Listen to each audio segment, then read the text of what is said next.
Good evening. And welcome to the non-random game night. I called an audible today, chat, because I wanted to record this for posterity. And because the last time I went and did this quest that we're about to do, I didn't have time to 100% it like I would have preferred. So we're gonna do that thing, which involves the climbing challenge quest in the Snowpeaks Festival, which has been a source of controversy in the DDO community, with a lot of people going like, oh hell no, I don't want no jumping puzzles in my DDO, this is ridiculous, I don't like it, you should do something else, blah blah blah. And I'm of the opinion that not everything in any given MMO should be for every single player out there. So I'm okay with there being a jumping puzzle, despite the fact that I am not really good at them. And there's a couple reasons why I'm not that good at jumping puzzles. Number one, I get vertigo like really, really easily.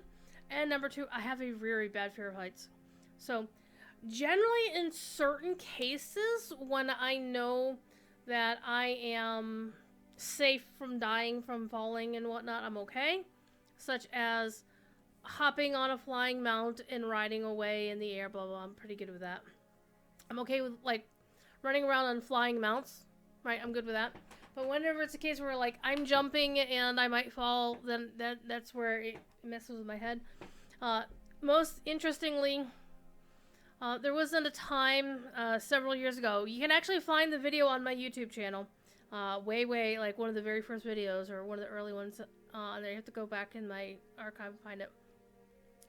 One of the, I believe, former developers on the other game, Lord of the Rings Online, we were all, a bunch of us were all testing stuff on Bull Roar.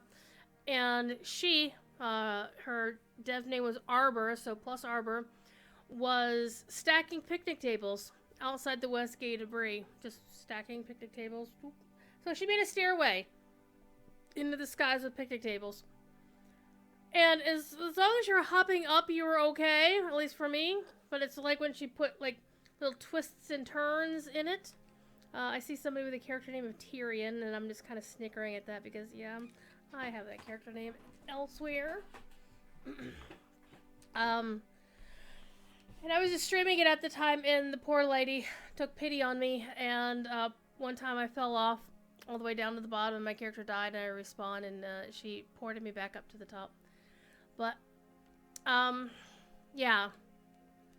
I was having a physical reaction, and just like, okay, one more step, and it was just, oh, it was nuts. Anyway, here in DDO, my character will not die in this quest because it's not a dying quest. You're not going to fight any enemies. It's literally a jumping puzzle. And there are two rewards. One reward is the chest you get along the way. There's like 4 checkpoints, and then the end. And there's also, in those chests, you'll get things like Snowpeak coins of varying denominations and possibly a frozen key. And then the other reward is, it's an optional, but it's a 100% drop, is the Immortal Sun Flask, which is a dart weapon. That is, let me go look it up on the DDO, wiki here.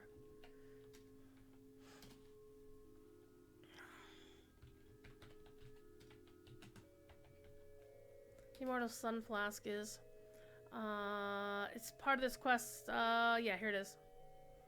The Immortal Sun Flask is it's a dart. I tossed this in the Twitch chat for y'all to take a look at. So you have to basically get to the last checkpoint before the end, and then you have to turn back and jump a little bit further. And it's basically a flask that you hold in your hand, and it's min-level 30, so you have to be current max level to use it. Binds to account on acquire, base damage rating at 39.38. damage 30 to 45. So it's 5 times 1d4 plus 2 plus 15 pierce. Good and magic. There's a critical roll. Blah, blah, blah. Chance to return 100% because it's returning. So it has Ghost Touch on it. Plus 15 enhancement bonus.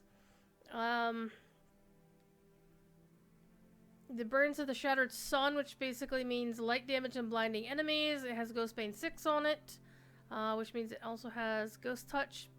It has Flaming Blast 6, which deals 6d6 fire damage on a successful hit, and an additional 6d6 fire damage on a critical hit. Toasty. And it has Good Blast 6, which means it will do 6d6 good damage on a successful hit, and an additional 6d6 on a critical hit. This makes the weapon good aligned. Evil characters wielding this weapon will suffer 1 negative level, and it has both a red and purple augment slot, so it's pretty decent. And it is a sentient weapon. So, for if you have any dart throwing characters who want a sentient weapon, there you go. So, what was I doing yesterday? After I was on the official Locho channel doing my stream, I was actually playing here in DDO. I was doing, I was ransacking the Salt Marsh quest, Under the Cover of Darkness, really short quest, that has a chance to drop a rune arm, because my character does have 2 levels of Artificer for reasons. And basically I wanted to see if I can get Sir Billiam, whatever, the Esquire, the rune arm. Alas, it did not drop. But I had some other cool things that did drop that'll be given to alts and what. I even got a good hat out of it, which is really nice, because I don't generally get a lot of gear out of my quests. However, what I also did is, because I was trying to run the quest on Epic Hard, I wound up getting like 5 frozen keys by kicking the asses of Scourge of the Snowpeaks, random event champions that would spawn occasionally. One time I actually had 2 champions in the same quest. It was really cool. This weekend, by the way, in DDL is Guild Renown weekend, so my guild is getting really close to dinging. See, look at that real close. The idea that I'm going to do for tonight and tomorrow, not on stream, but tomorrow night after work, is I am going to grind up at least 1 or 2 sagas if I can. The last time I did a Guild Renown weekend, I wound up grinding out 5 sagas.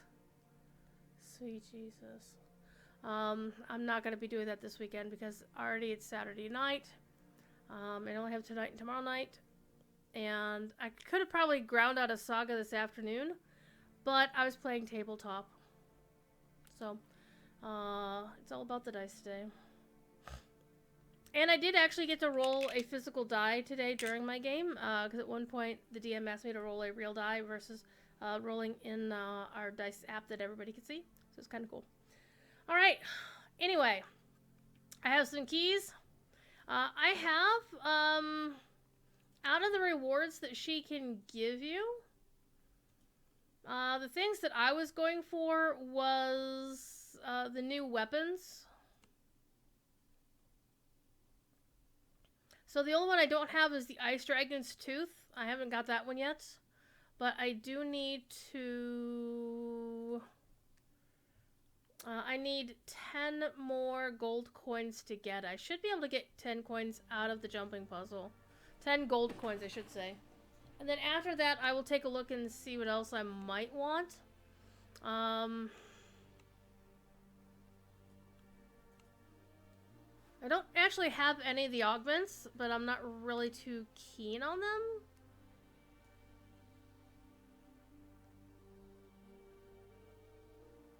I mean, having any one of them would be okay, I guess.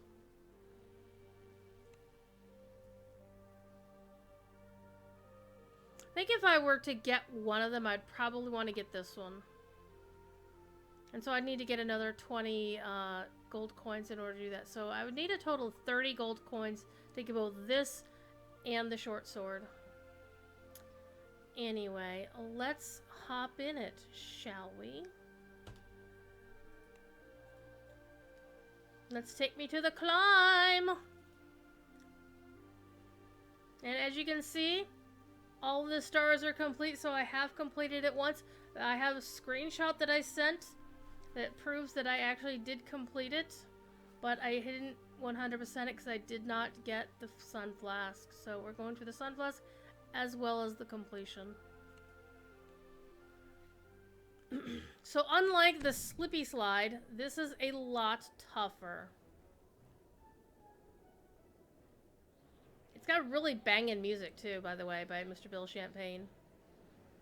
Okay, so I personally found the hardest part for me was the bit with the tree logs. That bit was the hardest. And then you can't see the entire thing from here. You can kind of get there. But it's like the end is actually... Well, no, actually you can, because the end is this platform way the frick up there. And there are 4 milestones to reach.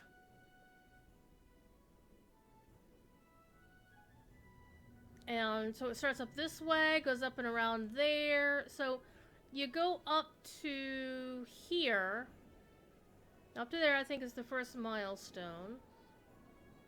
And then the second one is... Second one is there. Or is that the first one? That might actually be the first one. So there's one there.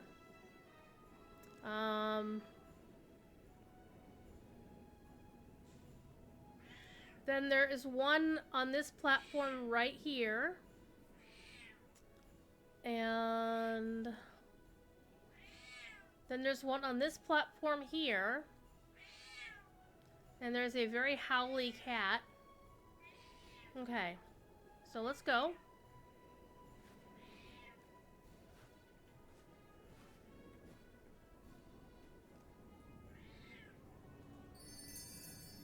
Okay, let's go. And the quest also has these jumping potions you can use. So take those, because they give you plus 40 to jumping. And yes, you will want them, because there are a couple places that you'll need them. So where did I put them? And they last for 21 minutes each, so let's go. Feather falling can sometimes be good, sometimes it can be bad. I'm just saying.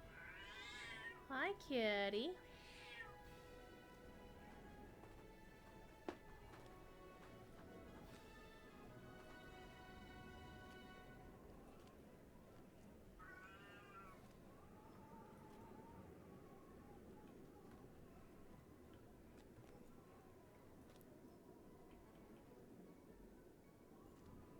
Wow! And this is what happens if you fall. Ah, I don't want to hit that button.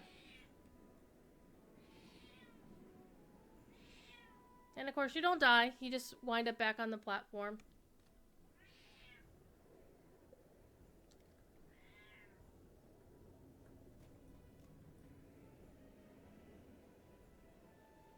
You know what I want to do? I want to turn off the UI. Let's do this without the stuff in the way. This might actually be more helpful.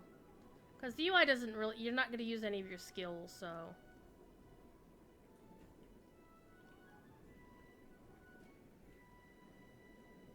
It is pretty.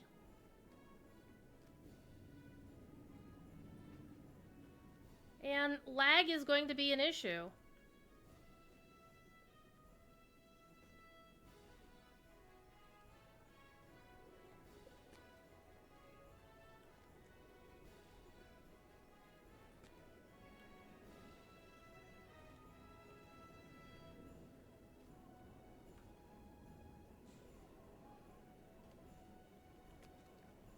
And big shout out to the composer of the music for this piece.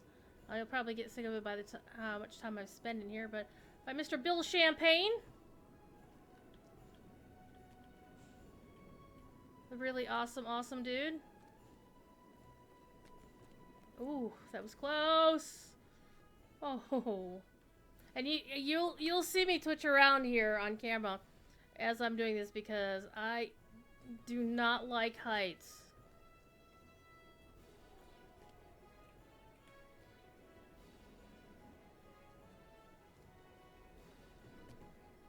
And sometimes you will have to double jump just to make sure you don't fall.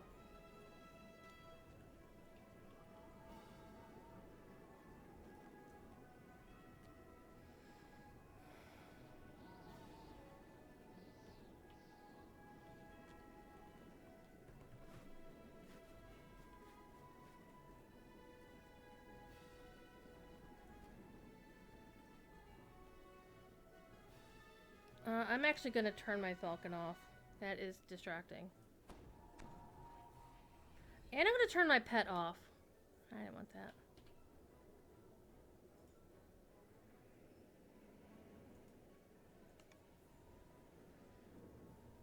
Alright, we'll bring them back afterwards. Alright, let's focus. Wow!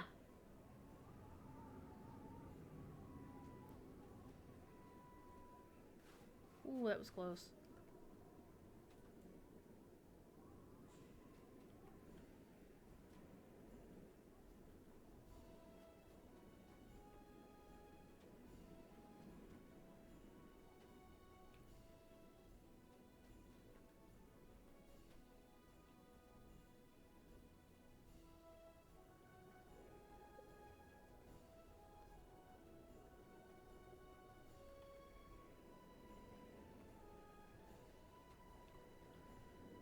And sometimes you can just walk right up something, which... And sometimes you can't. Like this one, I will have to jump.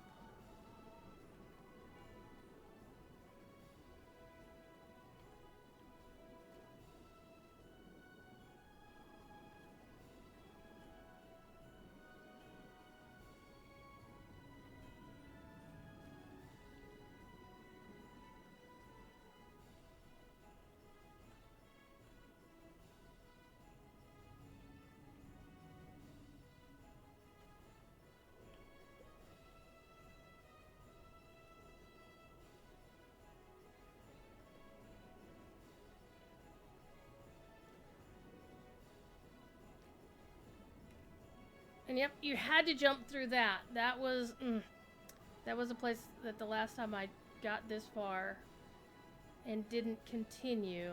Ah! Woo-hoo-hoo! Oh, goodness. Okay, so what the milestone means, so the flag, is now if I fall, I can summon... She can summon me, I can jump right to here and not have to go through that bit. Okay. Now this is the part that I was having the hardest time with. This was the rough one for me. And I literally would just run it like this, and I missed the jump. But that's okay. Again, you can either fall back down to the platform, or you can just let yourself fall past this platform, and you can just, you know. Oh, hi. Oof. So 2 falls. Let's keep track of the falls. Also, every time you get one of these, that's another thing, I almost missed those, is I have more pots. So that's good. Alright.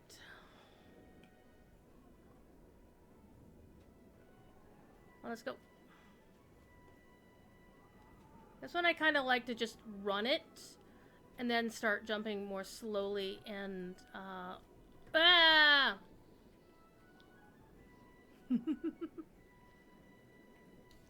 You can also hit your space bar to move down some, you know, because your space bar is turning off your feather fall.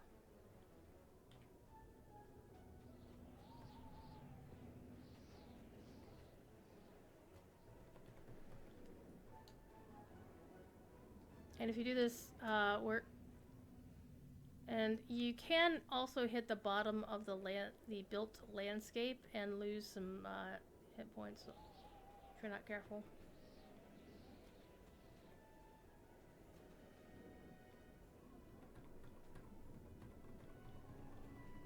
Nah, I almost did it. If it doesn't port you out before you hit the bottom. It's invisible bottom.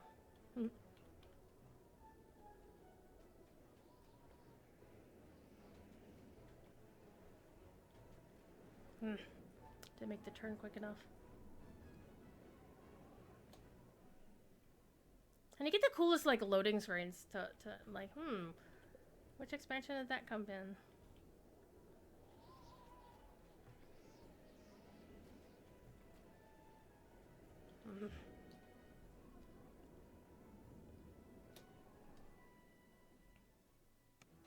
You can do this without Featherfall, but sometimes Featherfall will save your bacon.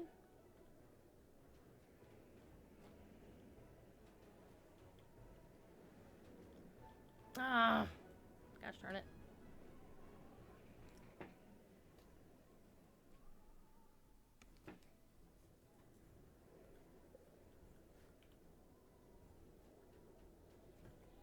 This is the part of the whole jumping puzzle I didn't think I'd ever get through. Ah! I shouldn't have let up on my W key. You're gonna see this loading screen a lot tonight, chat, so hope you're comfy. And I've already lost track of how many times I've fallen, so I don't care. It's not about how many times you fall, it's how many times you get back up. Woof! There we go. That's what I'm talking about. Sometimes you just gotta speed demon it. Okay. Okay.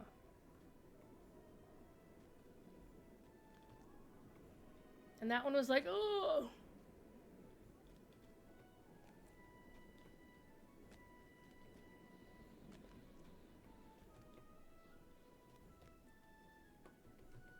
No! Let me up! There we go!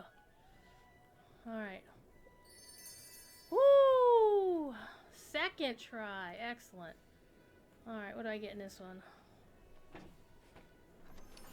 Alright. 3 gold coins. Alright, 4 gold coins into the 30 I'm looking for. Good times. Alright, let's loot them all. And more pots. Okay, this one wasn't too bad for me.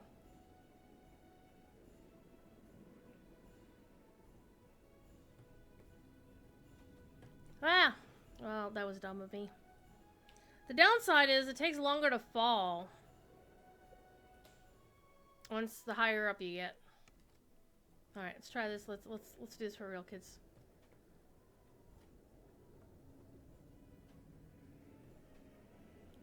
These were tricky for me. It's like, ah!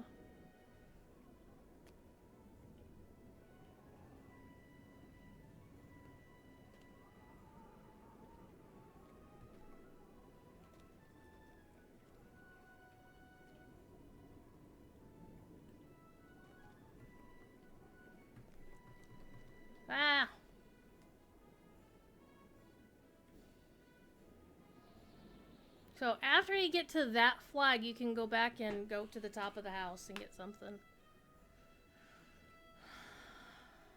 We'll land back on top of Flurry.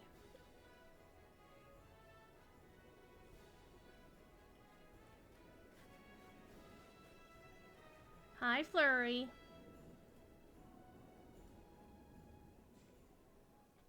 I'm definitely doing a lot better than I did the last time, but to be fair, now I have knowledge of where things are.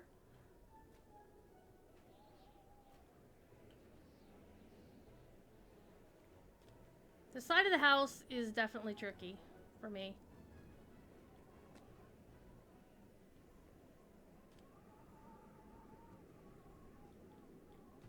Well, that one was a little bit of a lag fest.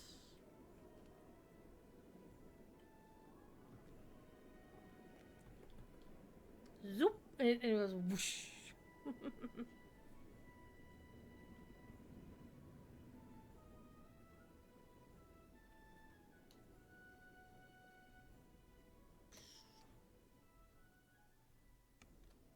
It's better actually just to let yourself fall past the thing rather than go back and talk to Flurry, because that way it'll automatically port you back here. You don't have to actually talk to her. Whoa.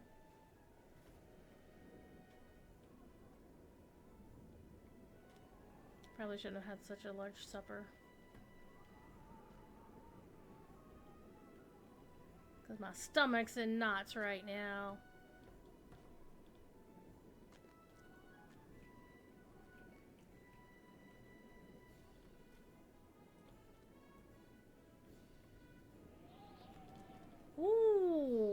Okay, good, good, good.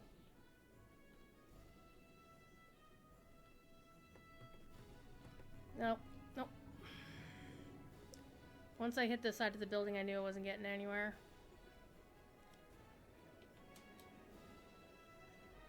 Oh, hey, I landed on something. Oh, what I should have done is just gone right back. Oh, Druid, you are a dingleberry.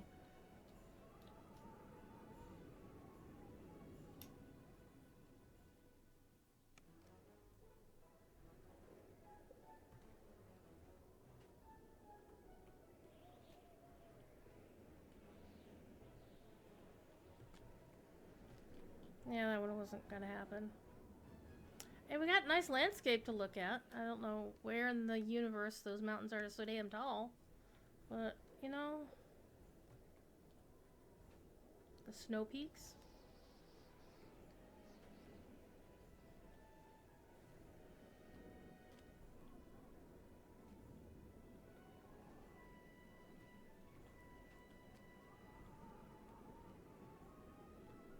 Oh, I didn't even jump on that one. Druid.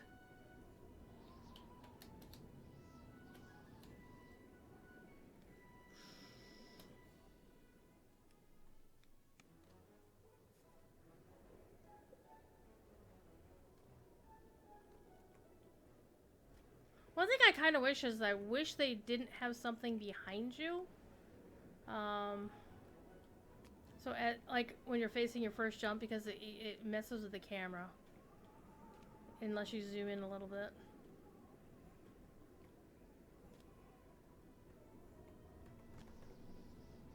Okay.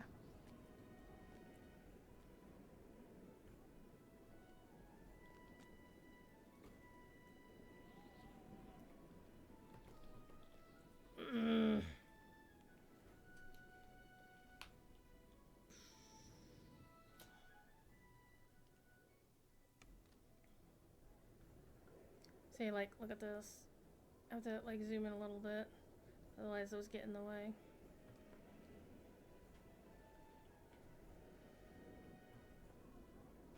This would have some nice, cheerful music from Bill to listen to while we're doing this.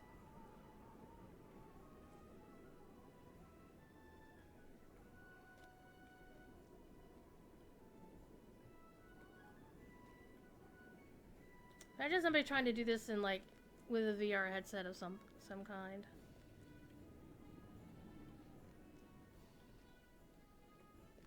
Yep, missed it.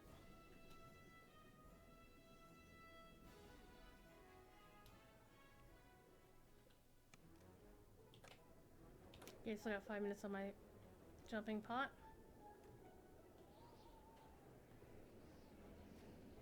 I think, of course, the challenge mode is to try this with just your gear and no jumping pot. I don't think it could be done. I don't think it could be done.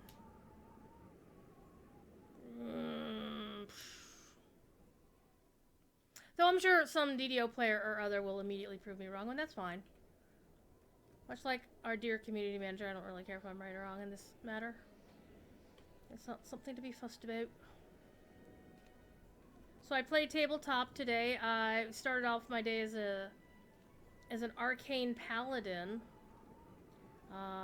This tabletop game that I'm playing in is a homebrew of 5th edition that's skinned to basically be playing World of Warcraft but tabletop. And my character is a Nightborn who cannot be paladins in WoW. And she would get her powers from the Nightwell, for those who know WoW lore. That's what I was trying to do. I'm gonna try not to sneeze as well.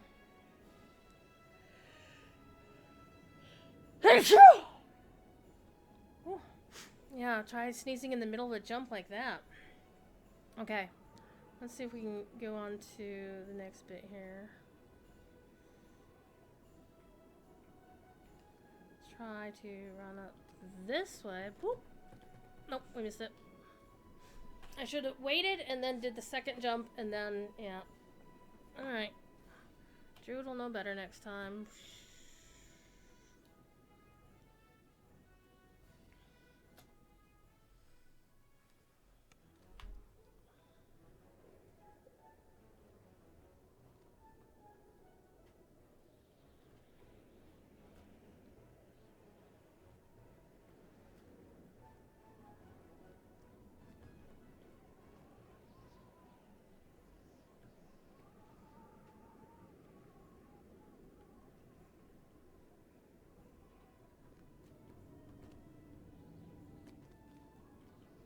I at least get to the next marker, and then I can start figuring out the pattern for the other one.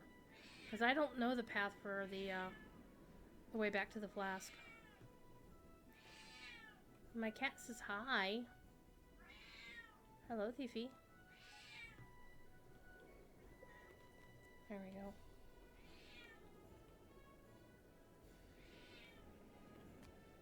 Okay.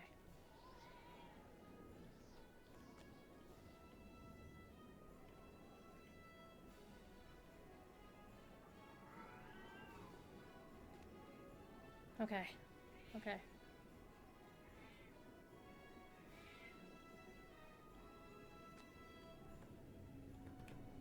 Oh, I almost had. Oh!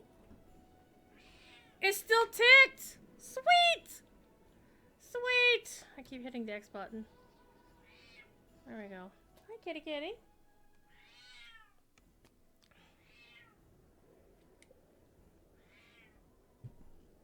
So this is one of the things that makes it more difficult. It's got this wavy effect on it, which kind of messes with your head. Alright. 3 more Snowpeak coins. Hell yeah. That one, honestly, that one should not have counted. It shouldn't have counted. Okay.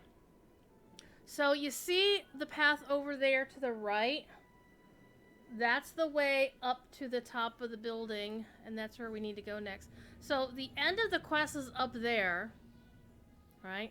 It's up there.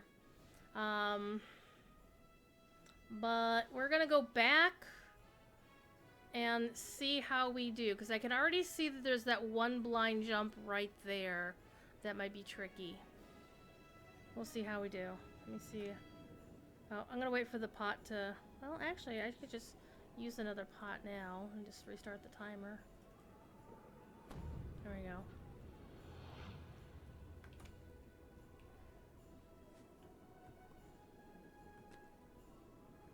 Yep. Oh, lucky. Okay.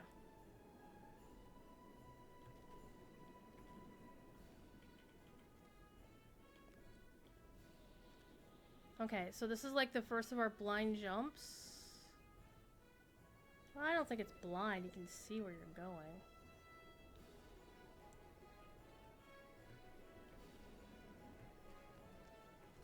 Oh! Oh, I had it! I had it!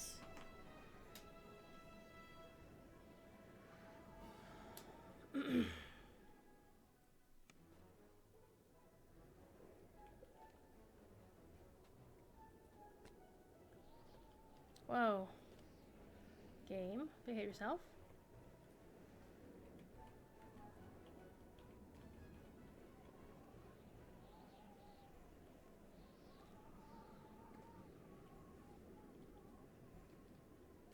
Oh man, that almost messed with it.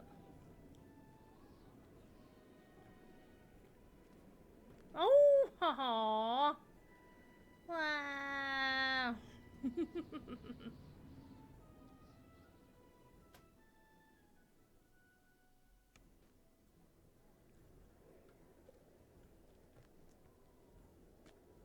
So this part is new to me. So it'll be an adventure for both of us, for all of us.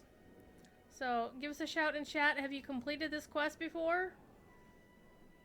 Whether it's just the part going all the way up to the top, or this side quest to get the flask. So I'm curious to know if you got it or not. Okay. Oh, I didn't get enough of it. Also using the opportunity to see... Yeah, once we get past that blind cut, I think we'll be okay.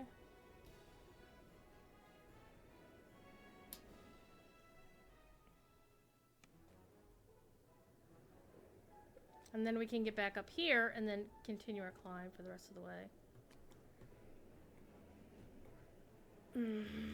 Okay, gotta stop being foolish.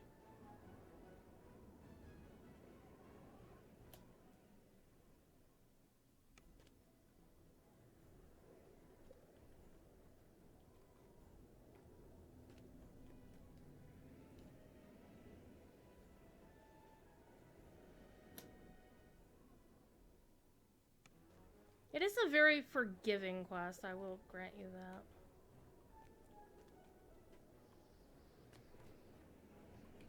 Except when you do shit like that. Got greedy.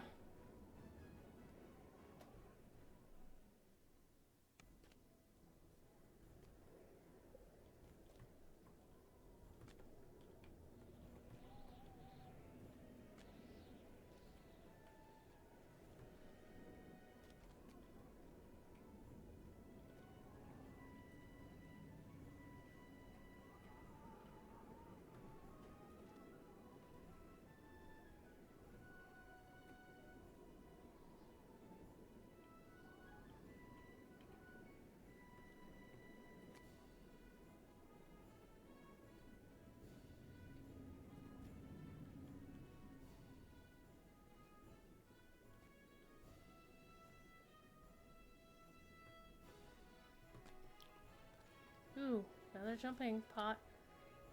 Wait, was that a different kind? Oh! It is! We got it! We did it, chat! Woohoo! We got the... That was another pot, but no! We got the dart! Alright. Funny thing is, I don't have a character... Well, I do have a character who can use darts and is her primary weapon. But she's only level 16, so I guess I should start playing that character again. She was also the character that I got to level 16, no, level 15? Holding 16, question mark? On Hardcore League Season 3. So we have got the dart. Let's immediately lock that. So we can't get rid of it. Now this is bind to account. So you could theoretically farm this and get it on multiple characters. I only have one character. Thief? Thiefy!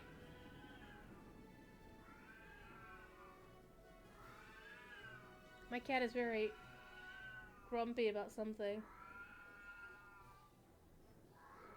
Kitty, kitty! Kitty! What are you doing, Thiefy cat?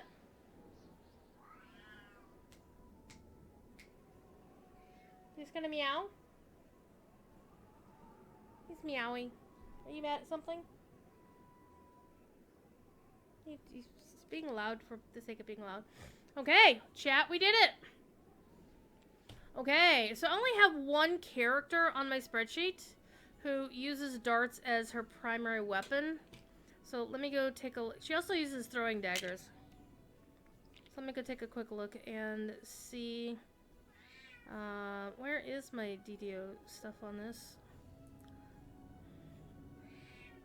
That's not what I'm looking for. That's also not what I'm looking for. And I still haven't found what I'm looking for. Okay, so Crystal Star. I don't even have darts listed on her thing, but she is the dart user and throwing things. The only one who could possibly use darts would have been my alchemist, and she's using a throwing dagger instead. Anyway, let's continue, shall we?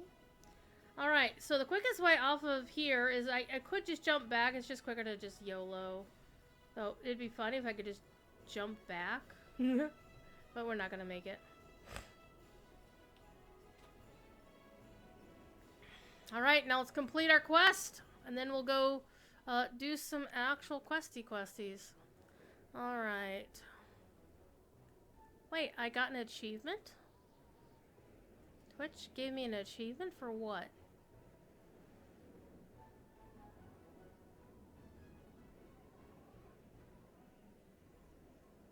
Oh! As of today, I have streamed for over 2,000 hours total.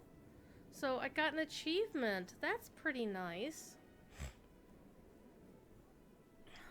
That's pretty cool, actually. Not bad. Alright, now let's complete our quest, shall we? Alright, so this can also be a little bit tricky. It's just a question of just being careful with your jumps. Alright, let's go. That's not being careful with your jumps.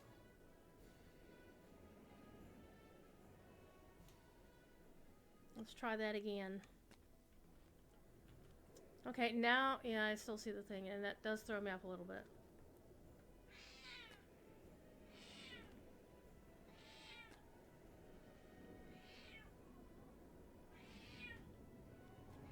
The cat would like to say hello to everybody.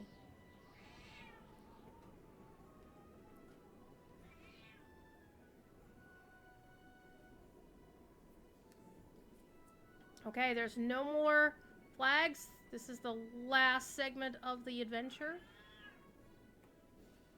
And that was me making a mistake. I got greedy again. So let's keep trying. So this one's a little bit, it was tricky the first time I did this, in that there's a thing halfway up here that you'd think that there'd be another flag there, but there isn't. That's only the halfway point. And so it's kind of hard to even get to that point sometimes, unless you're really good at these sorts of games.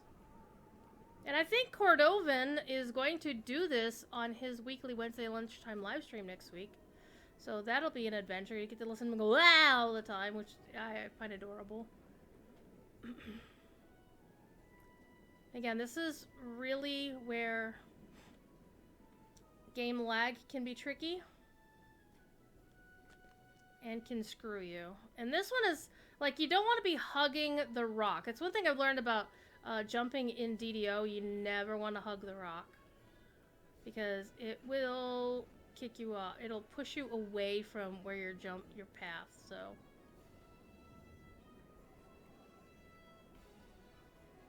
So that's why I'm edging down the crystals.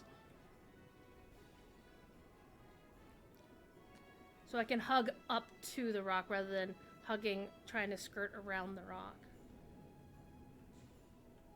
Or ice, as this case may be.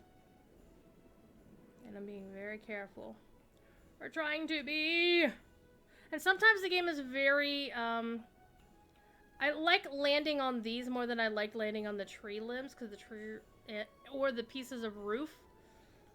Oh, man, that one was just me screwing up. Simply because they're flat surfaces. The other ones, you do have the risk of toppling either direction. Now, if these were tilted on their side, so they were like this, I'd be a lot more concerned about them. So I like these better than landing on the other ones.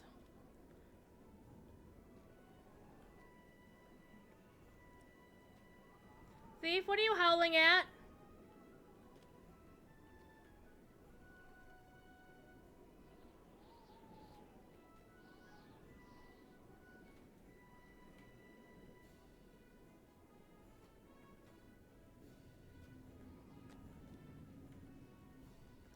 And part of the thing is I'm noticing I'm having to concern myself with is making sure I don't reflexively hit my W key to go forward. Because sometimes I'll do that thinking I'm going to fall, and then I actually shoot myself off of what I'm jumping at.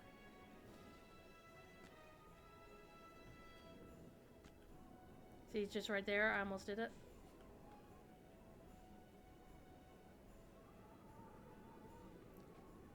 Yep, did it right there.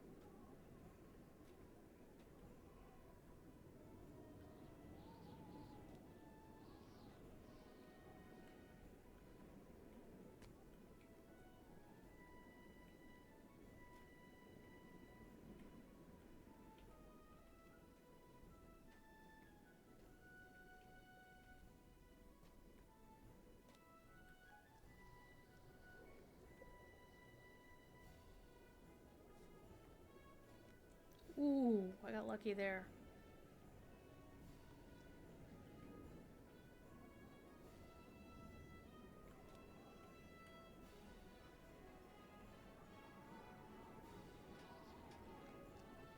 No.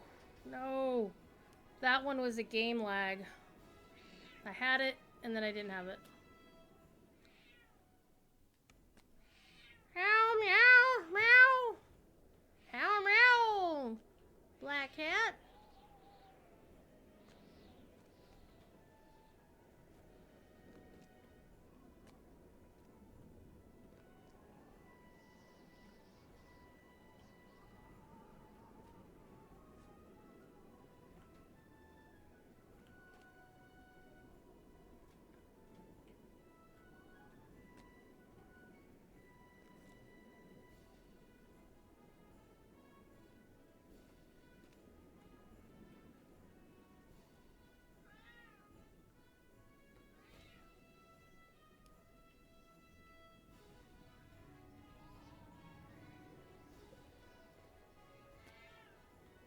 What are you doing, kitty?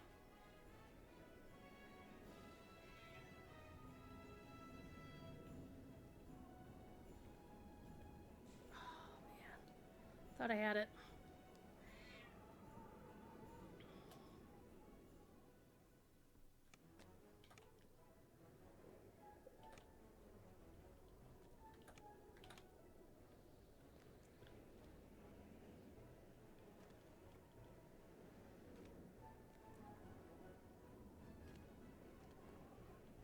I once tried this with a pair of plus 19 boots of jumping that did not have Featherfall on them, so I switched out Featherfall for plus 19 jump with the pots, and it was wacky. Super wacky.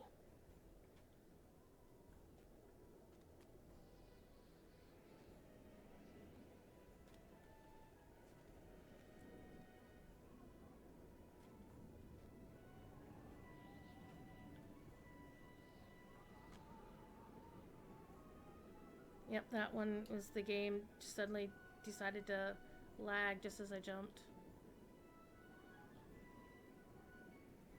And sometimes you just land midair. You have to run around until the game actually realizes, oh hey, you shouldn't be standing on things.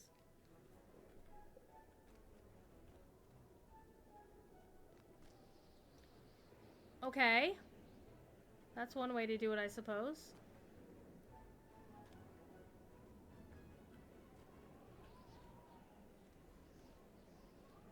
Okay, let's stop screwing around.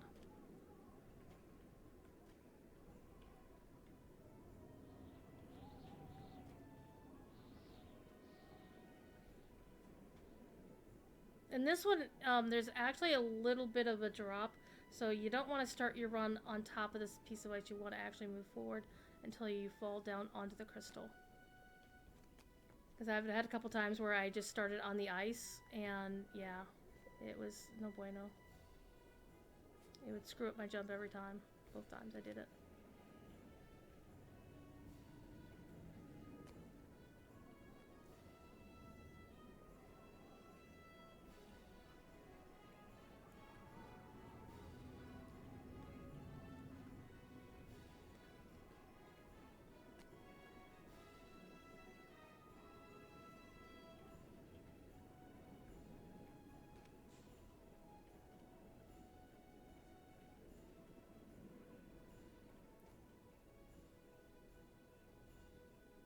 And this is where this is like, am I gonna get greedy or not? No. I'm gonna try to play it cool.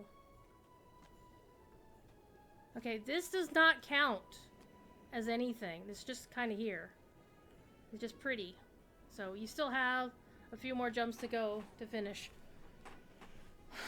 Alright, let's be calm. And one of them is that blind jump, like right here from this one to that one is the toughest one. But again, you don't want to get greedy. Alright, wiping the hands off. Alright, let's do this.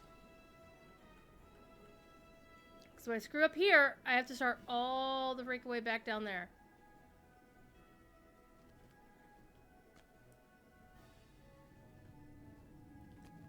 Oh, got greedy. Got greedy.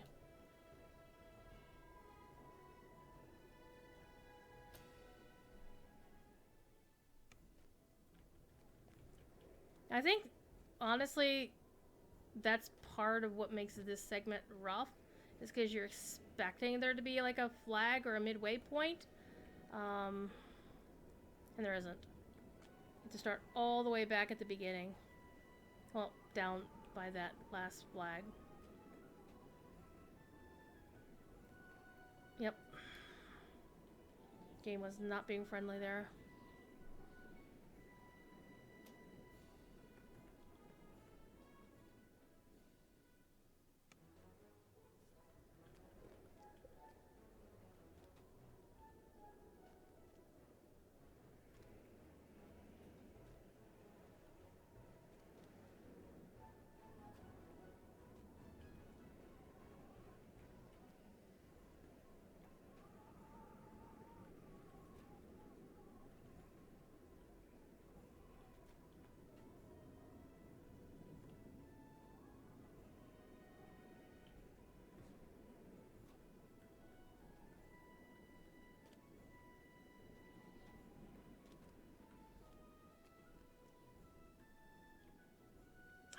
Crumsicles.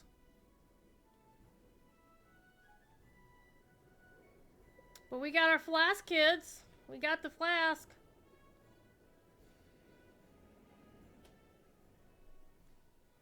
But now I want to 100% this thing on the same run. Because I could just bail out now and just go back and do other shit. But I want to prove that I did this. Even though I did take screenshots showing this character, this very character, getting all of the, you know, getting up to the top. But I didn't have time to go back for the Sun Flask.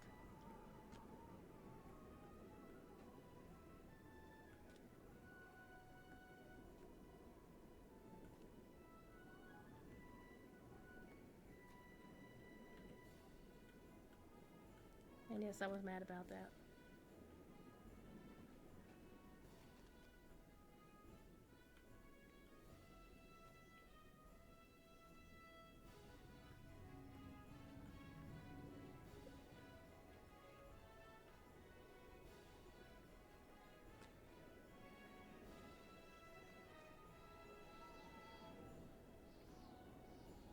Yep, the game, like, punted me again.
Trying to see if a different perspective on the character, like a closer up shot, would be better. I'm thinking not.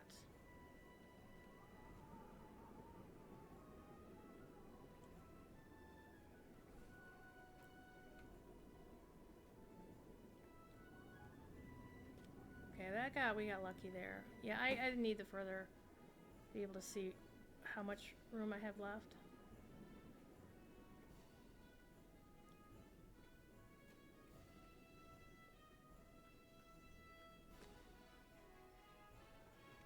So notice if somebody really wanted to challenge themselves, they would actually run in like first person mode. I'm like, nope. I couldn't do that.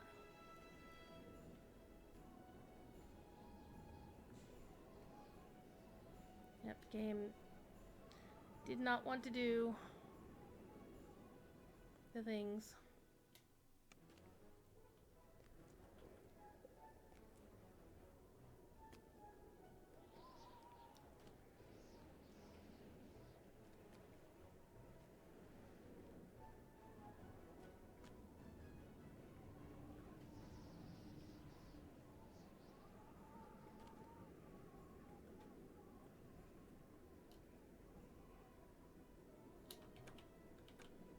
And we are without the jumping puzzle right now, so that's making it a little bit of a challenge. So let's redo our jumping puzzle. Our jumping puzzle. Our jumping pot.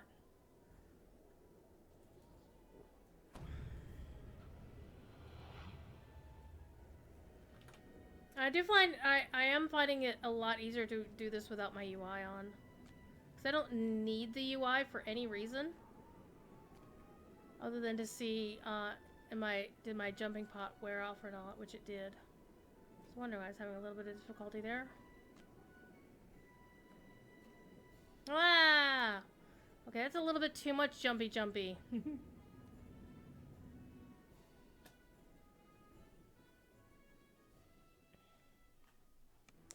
Isle of Dread.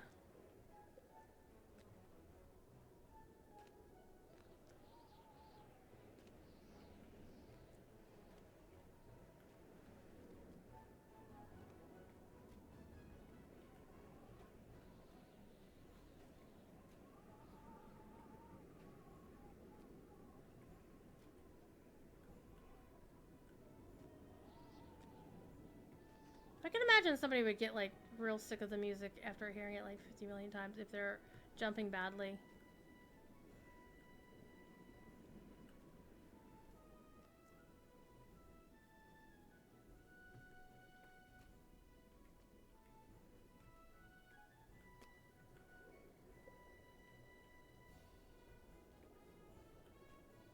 But how could you ever get sick of Bill's music? How dare you?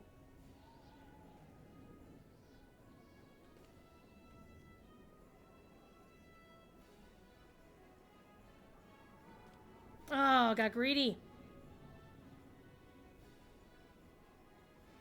We're gonna keep going. Gonna keep going. We're gonna get it, chat. We are totally gonna get this.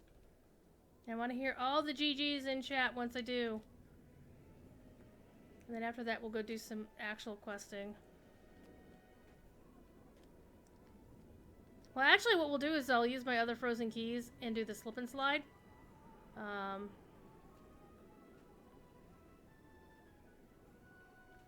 Get some more coins. I wish there was actually a conversion, an up conversion, to let you change like some of your silvers into golds. I mean, obviously not at a 1-to-1 ratio. I think that would be foolish. But some reasonable amount.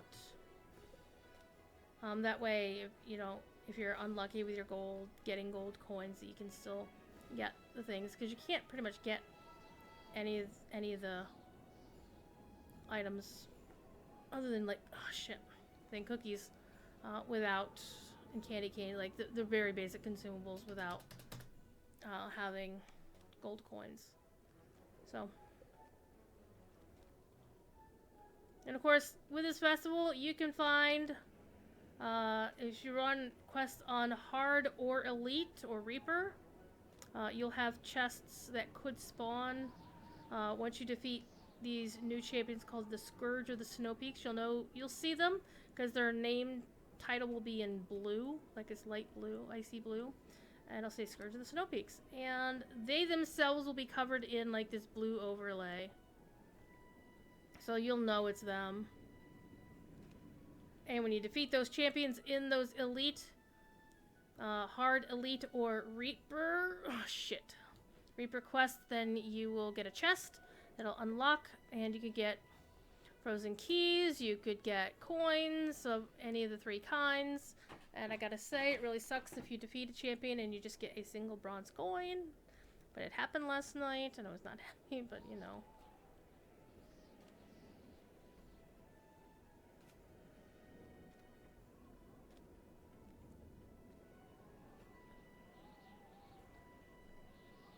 I'm just trying not to get too sloppy up in here.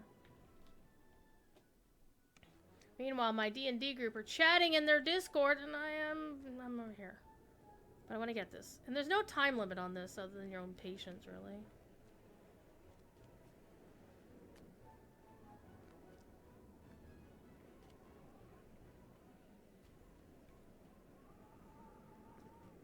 Unless you got some sort of guild buff that helps you out with this sort of thing. With like jumps or whatever. I forget, is there a ship buff that gives you jumping? I'll have to go take a look at the list of ship buffs and what they give you.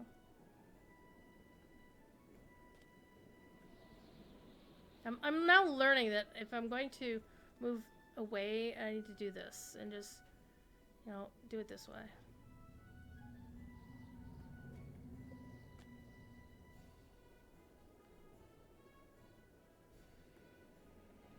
Nope. Push W too much. And so you really have to, you know, keep an eye on how it's not just a Zerg run. You have to, you know, be careful at how much you push the W button. Or how little.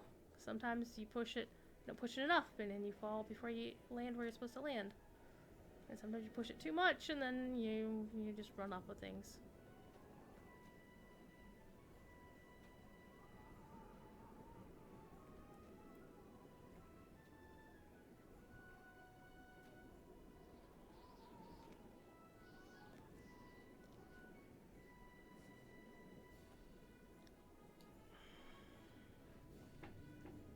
If the game had a steady frame rate, I wouldn't have half these jumping issues. I'm not gonna lie. Because the game jerks, and I'm like, oh, I have to hit W again, and, you know. Yep, that was dumb. Funny, but dumb.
You know, let's try to get greedy. Let's be a little greedy here. Oh, okay, okay. I always like to go behind these two just because it feels like a railing. You know it's not. Okay.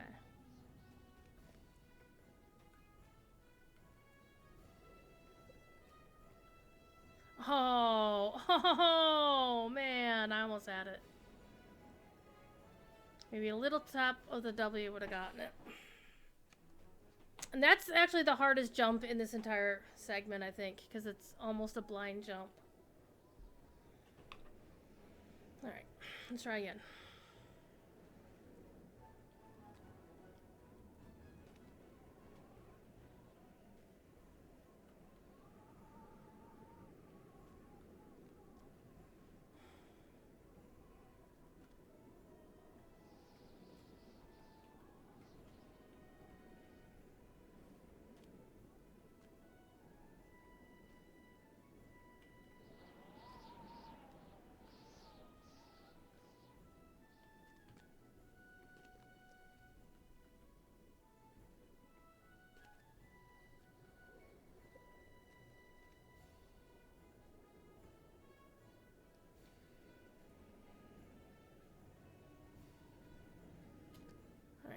Why am I getting DMs? Oh, Elda's sending me cat pictures. Alright, let's see what the DM crew is doing.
Un momento, por favor.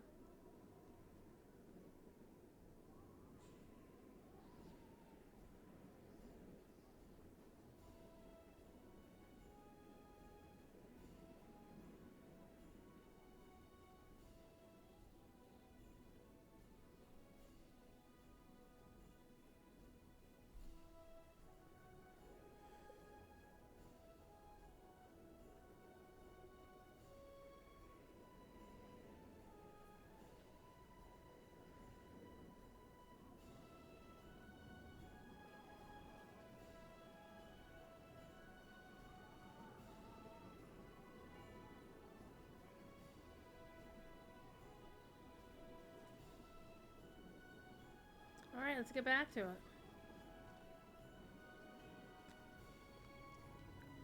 A little bit of a break to kind of...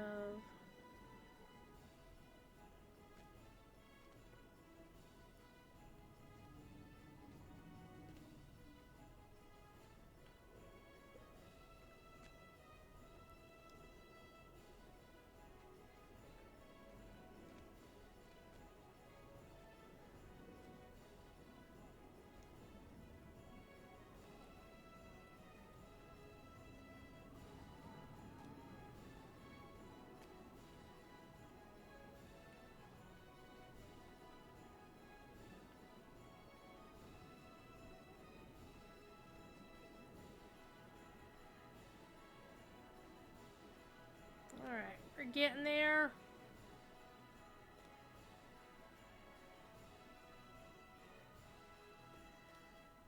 Remember, we can get greedy here.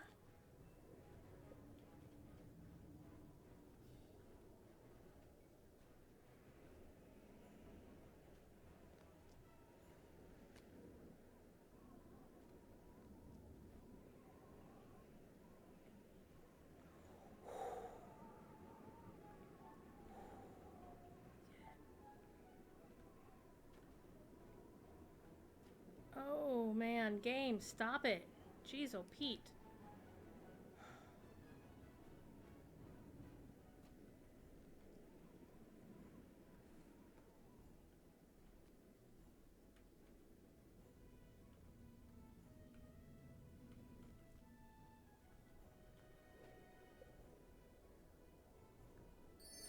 We did it! Alright. Let's take a screenshot of that because that's cool. Let's turn it on to show we have indeed made it. Let's go and show off the flask that we have indeed got. Screenshot. And let us talk to Flurry. There we go. Let's show off our Elutus Maximus again. Let's see if I can bring this over here. Let me do it this way. There we go. There we go. Screenshot. We have completed the thing. Let me open up the chest.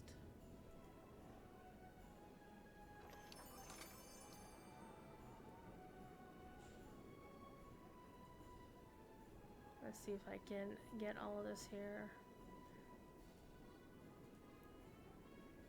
There we go. There we go. We've got the chest. We've got the Immortal Sun Flask. We got all 4 items ticked with the finish button. And wow, that was some pretty intense. I'm just glad it's over. So am I, chat. So am I. Oh my god, that was fun. And I did this a lot more quickly than I did the other time, so... Alright, let's take our loot. Loot. I'll loot all of the things. And let me see how many ingredients we have. Let me actually re-equip my weapon so I don't forget to do that. Durr. Now, you don't get to keep the jumping potions. As you see, they drop out upon leaving the adventure. Alright. So, how many gold coins? I have 18 gold coins. Okay, we're going to do the slippy slide a few times because I also have 4 more keys. So, let's go grind us up some slippy slides. And then we'll go do some regular quests. We did it! And we have documentation that it happened. So there is proof that we have completed it all.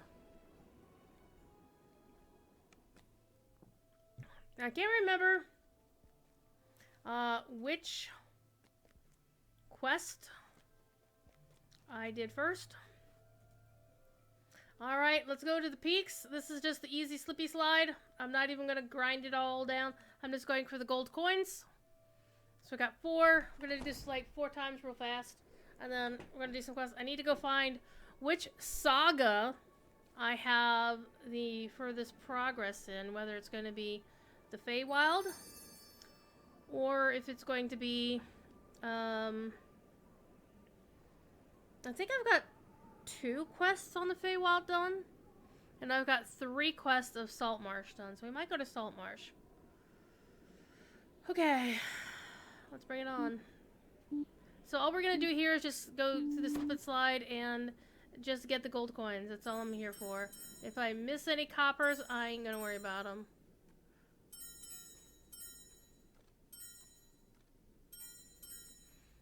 Silvers, again, I'm not going to worry too much, but I do need the silvers a little bit.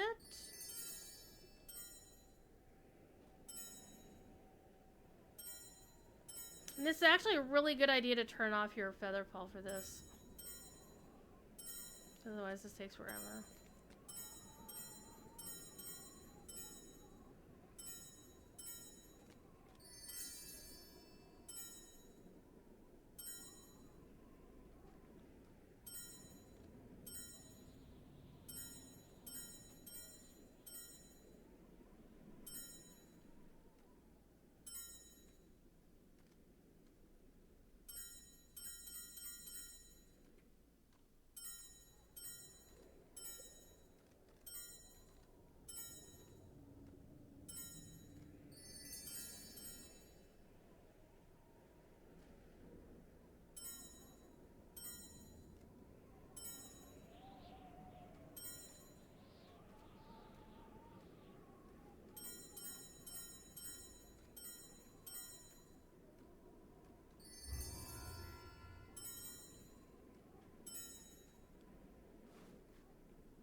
Three more gold coins. Heck yeah. Okay, so now I can actually buy... I can buy the short sword. Or the ruby. One or the other.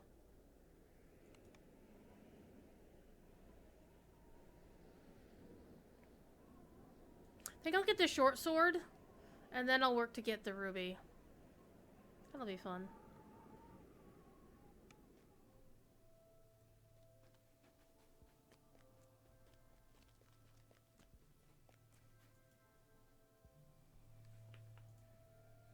And that the short sword will complete my where is it? Nope, next page. Short Goodness. Yeah, the snowman pet certificate and the polar bear, they're both 100 gold coins. That's a lot to grind. Do I have either one of those?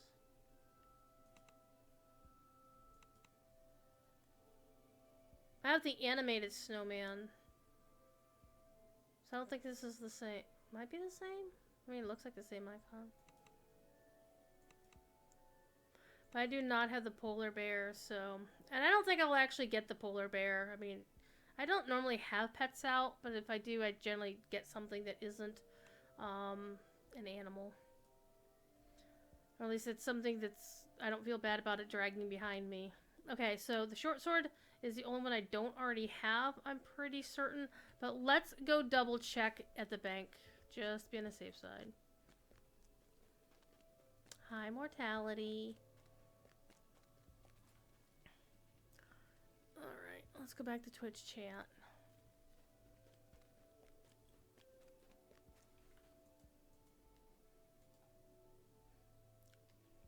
Yeah, I have the axe, the sword of snow, and then the rapier. And these things, honestly, they're nothing major.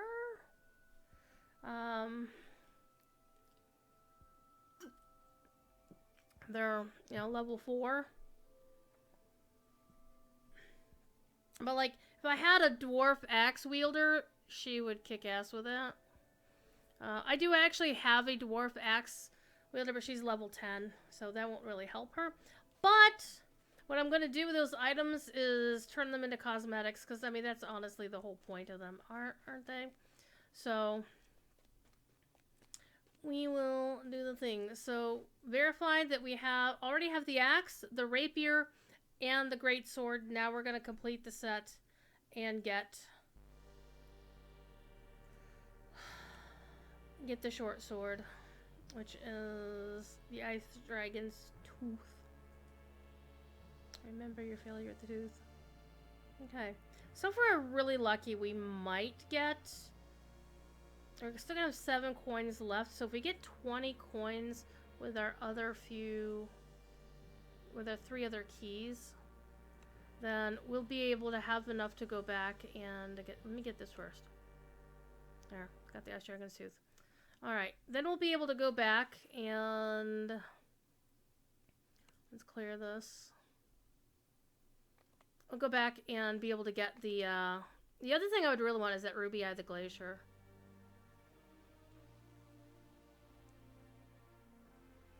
It just looks... So 7 to 14 damage per minimum level of the weapon to all nearby enemies. So just to do the math. So this weapon is minimum level 28. So it's 28 by 7 is the minimum. Math. 28 times 7. The minimum is 196 damage per hit. The maximum is twice that. Wasn't it? It's like 28 times 14. 392. So that would be a pretty hefty swipe. And yes, I do need to clean my bags out. That's an ongoing issue. Okay, so let's go back and let's run our other 3 runs and see if we can get some coin. Wait, let me first of all, wait a minute, which... Except my crossbow doesn't have a slot for it. Wait, does my rune arm probably does. Hang on, let me do this, because I can't see the entire tooltip. It has a green slot.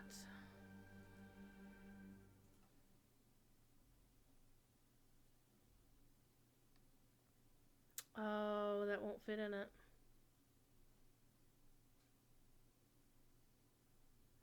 Well, that's unfortunate! However, it would fit in one of those. Ironically enough. Alright, let's do the run. A few more times, and then we'll see if we can buy that, that ruby. And then we will do the thing. So if you're tuning in late, we have completed the challenge Climbing Quest of Doom, Chaos and Destruction. Incompletely picked up the Immortal Sun Flask. I'm super stoked about that. Honestly, I thought it'd be harder to get that Sun Flask than it was. I was expecting something a little bit harder. Alright. Again, we're going for gold coins. Not too fussed about the coppers, but I will take the silvers as well. Man, only 1 gold so far? Jesus. So we're at 8 gold.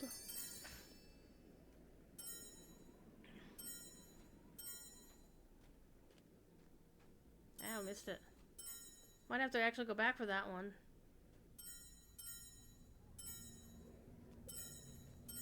Wow, this one has like no freaking gold coins. Oh, there's one.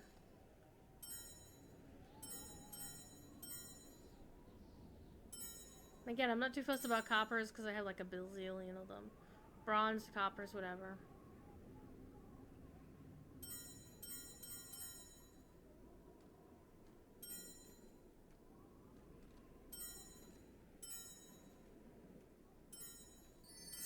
used to be like completely 100% anal retentive about getting every single coin. So running, if you fall off, you just jump off before you finish it out and then go back at the beginning. But I stopped being that obsessed about it. Alright.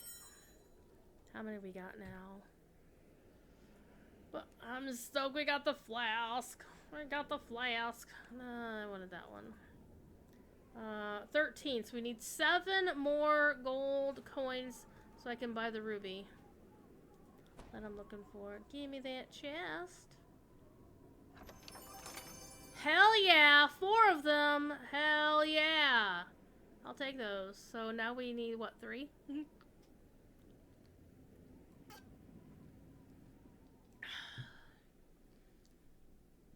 Pardon me. Let's go! And knowing my luck, I'll probably wind up getting several more keys just by our questing that we're about to do after I get done doing these runs. How many keys we got again? 2. 2!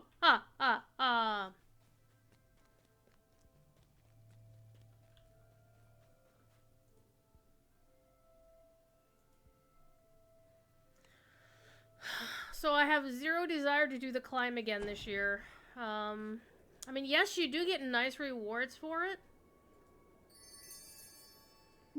But in terms of, honestly, it's definitely a pay-to-win situation. Not in a hostile sort of way. It's just like, it's easier to buy keys. I mean, the quickest way, obviously, is to buy keys.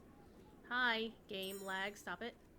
Is to buy keys, and then just keep running this over and over and over again.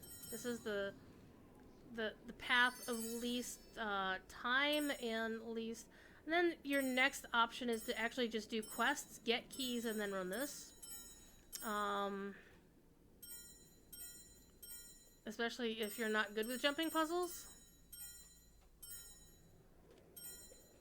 And there's a lot of people who simply are unable to do the jumping puzzle at all for whatever reason. And again, I'm not harshing on people who can't. I mean, if it's, you know, I've got a fear of heights. I do get vertigo pretty easily. Motion sick pretty quickly if I'm not paying attention. And it was definitely messing with me as I was going through that quest. But I wanted to try it just to, you know, get through it one more time. And to go back and get the flask. But I understand that that's just simply not something everybody is going to be able to do. And I want to be respectful of that.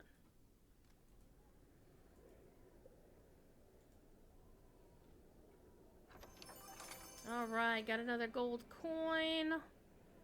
No, I think we should have enough now, actually.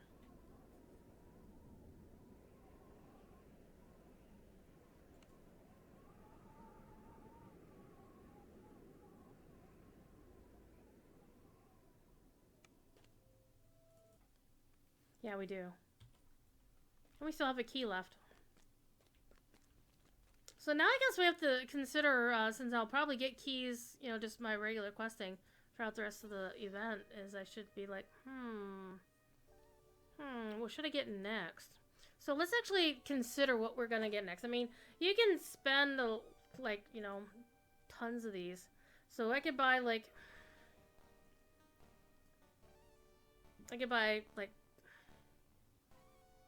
50 cookies. I'd be 500 bronze, and not even put a dent in things. So let's buy 50 cookies. Let's see if it'll let me buy 50 cookies. Apparently I'm getting a shit ton of cookies.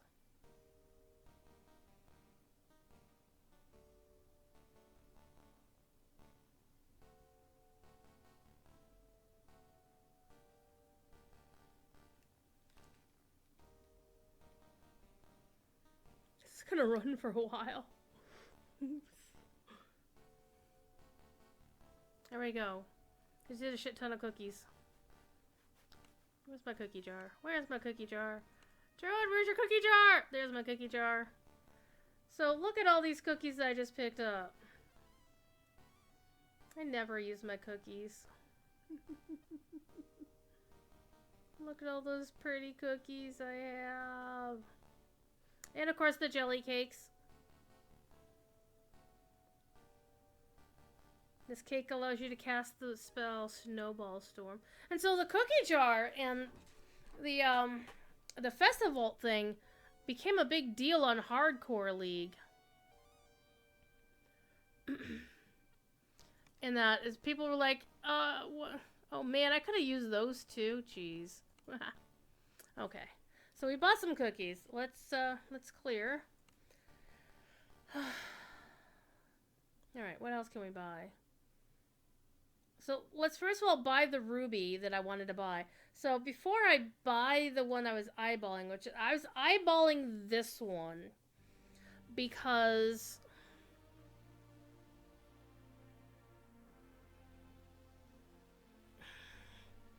honestly, I'm kind of considering giving it to my Ice Sork. Because I wonder, I don't know, somebody who knows DDO better than I, would having this on an Ice Sork, who's got enhanced bonuses to Ice whatever, if that would proc off of that.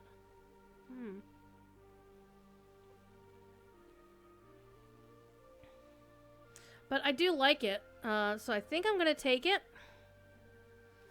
But then I want to take a look at what do I want to do next. I could, a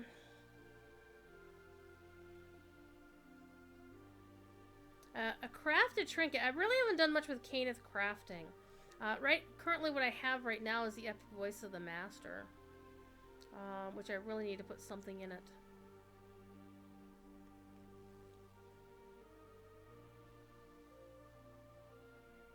Oh, the Epic Voice of the Master is minimum level of 20. I should give that to an alt. I don't have any other alts that are level 20. This literally is my only level 20 plus alt. Okay, so the other options I have, I could look for the Festive Augment to Dexterity, but it's mid-level 22. Same with the Festive Charisma. Ruby of the Snowpeaks could be good. 1d8 cold damage on hit and occasionally lock targets in frozen ice. TD with the waffles! And the chicken. Waffles. Actually, I'm going to make, sometime after the stream and before BBB tonight, I am going to make French toast in the microwave. How you doing? How's the Great White North? My front yard looks like the Great White North right now. Just saying. Anyway, so now I'm kind of torn because I like the Ruby of the Snowpeaks. 1d8 cold damage on hit and occasionally lock targets in frozen ice. The other one will bypass cold iron damage reduction, and I'm not sure. Honestly, the DR stuff is. Sapphire Snowpeak speed. I'm not too fussed about having a plus 30 bonus to speed. I'm actually really digging this a lot, but that's only a 2% chance on hit. So I'm a little bit thinking about that. Well, you're in Canada, it better be snowy up there. My hair's all over the place.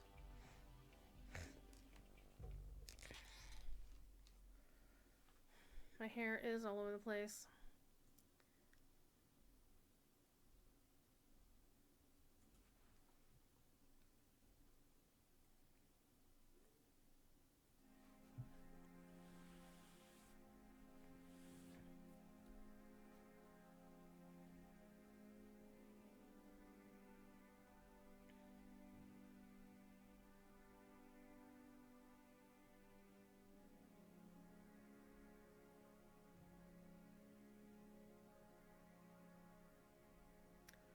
I had chicken for supper. However, I had, what did I have for breakfast? Well, breakfast was, I had a can of, potato soup. Loaded with, well, it's supposed to be loaded with bacon, but doesn't really taste very bacony. And why is it only 9:30? It seems weird. It feels like it should be like 10:30.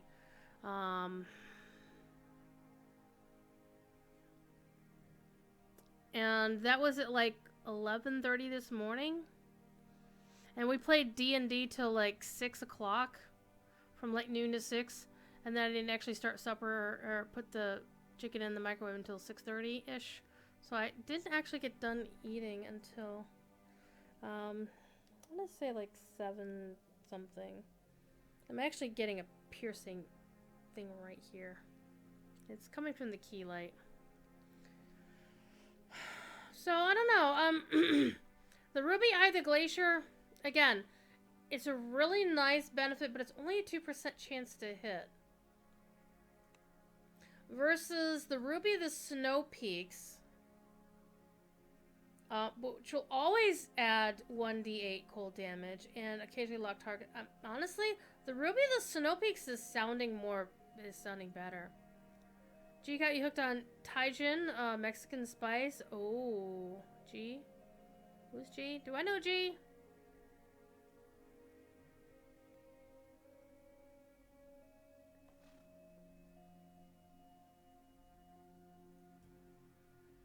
I'm sure I know a G, but I... Oh, Professor Teacher G. Gotcha. Gotcha. Let me look on the wiki real quick.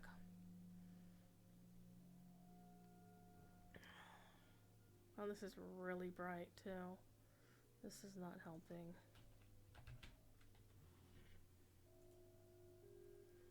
Also, I thoroughly loathe the fact that there are additional pop-up ads on the DDO wiki that get in the way. Okay, so the Ruby of the Snowpeaks that we're eyeballing was something from last year's event. So I've gotten, let me actually drop the Snowpeaks Festival page in chat for those who are interested. Pronounced Tajín.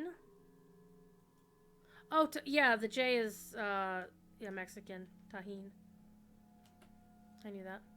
So, looking at the page on the event, the two new things from this year are the Sapphire Snowpeaks Speed, which is this thing, and the Ruby Eye the Glacier, which is this thing.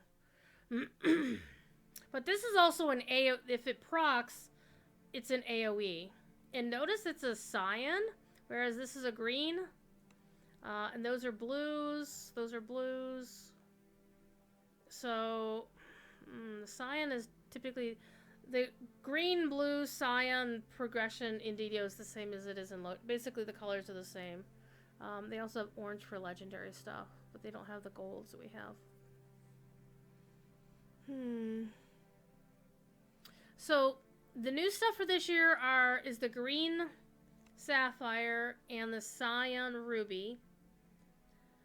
And the 4 cosmetic appearances, weapon... well, they're not cosmetic. They're actually level 4 weapons.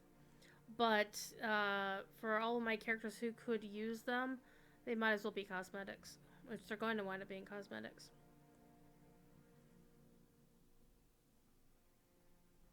I already have all the cosmetic cloak, armor, crown, and the crown of frost. I don't have the snowman or the polar bear. Well, I think I have the snowman. I don't think I have the polar bear. Honestly, the snowman is the best thing ever anyway.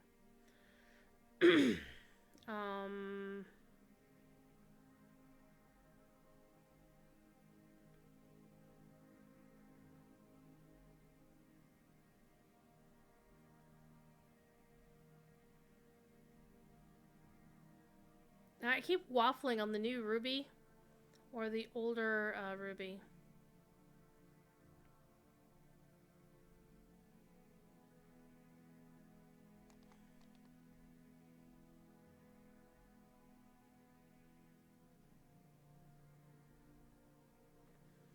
The Newer Ruby is more powerful, but you have to actually have it proc. And it's a 2% chance. So when it hits, it's going to be sexy. Especially if you put it on a higher level weapon. And I'm going to give a shout out to Dwark in there. Naming their character after the... naming their character after a character from the Roger Zelazny Amber books. Let me go take a look at these a little bit further.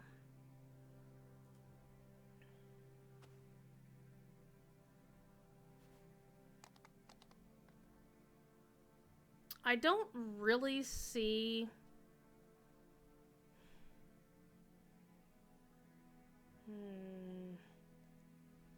Again, this is where the game is trying to get you. It's like, well, are you going to pick something where you're going to get guaranteed a return, even though it's a small return? Or do you want the risky, the 2% chance one, but when it hits, it's going to hit for a shit ton of damage if you put it on a high-level weapon? What do you think, TD? Go for the smaller guaranteed boom or the non-guaranteed bigger boom? What do you think? What do you recommend? What would you do? What would TD do?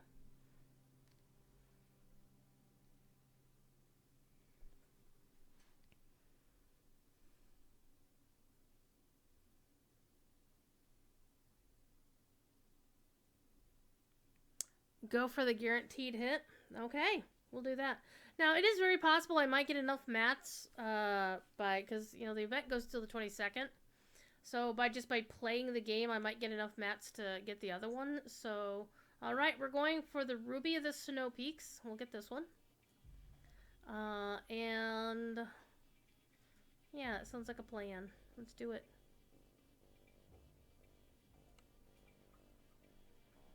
There we go. It went into my bag. It went into this bag, in fact. Man, you think we get screwed on bags in Locho? You would be right. Man, because look at this bag. Look at this bag. This is a single bag. It's a dimensional augment bag. And it's got 500 slots in it. But, to be fair... it's kind of much more difficult to grind DDO points than Lotro points, but I want better bags. So I got all these augments in here, right? And all these things I've been picking up by doing epic quests.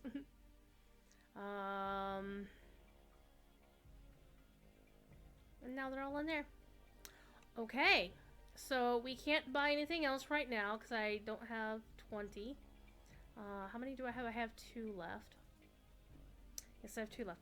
Alright, so I said we're gonna go do this for a while. Did I have another key? Yeah, TD, you gotta watch me go slip sliding because you haven't seen me do this. Let's use my last key. We're gonna go slip slide and get us some more stuff. You missed the jumping puzzle of Doom. However, it was at the beginning of the show, and definitely you'd want to watch it because you want to watch me being terrified. It's a good time. It's a big ass old jumping puzzle. Whee! And this is literally all this is. There's no fighting. It's a toboggan ride. There's a gold. So now I got 3 gold. I also want to get the silvers. And if you fall, it's no big deal. You can just start sliding again. Nobody cares. This is the easy peasy. This is the bunny slope, as it were. And I'm not being too fussy about picking up all the coppers, because all I'm going to do with the coppers is buy cookies. And I got a shit ton of coppers, like over 2,000 of them. And they're like 10 coppers for a cookie, so I could buy a shit ton of cookies. And I'd never use my cookies anyway, so it's like, what's the point?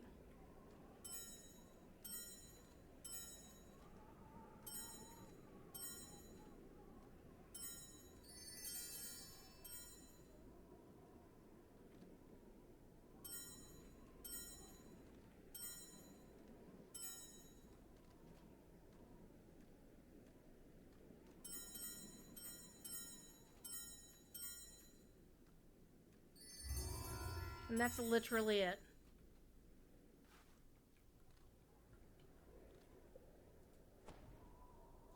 Now I'll pick my bonus.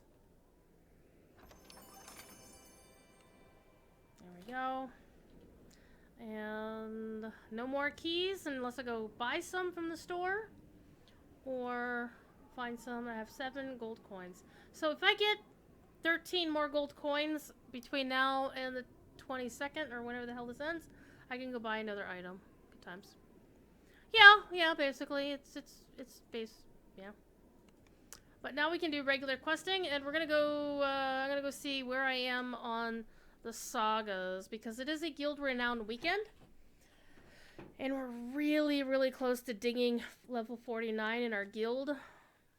Alright? And what I want to do is I want to get at least a couple of, I don't want to talk to her.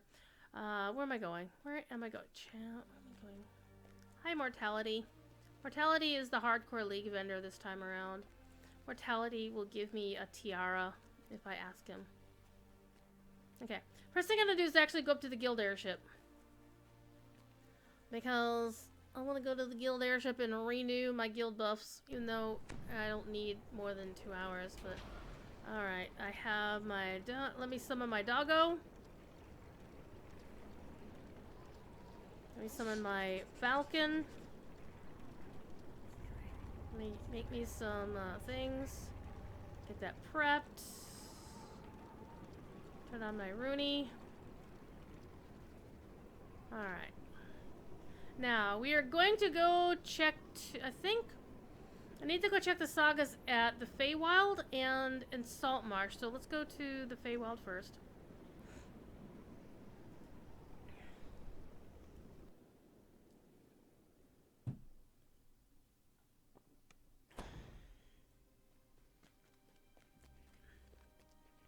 I'm gonna go check how far I am in the saga. I think it's only 2 quests, but I don't remember.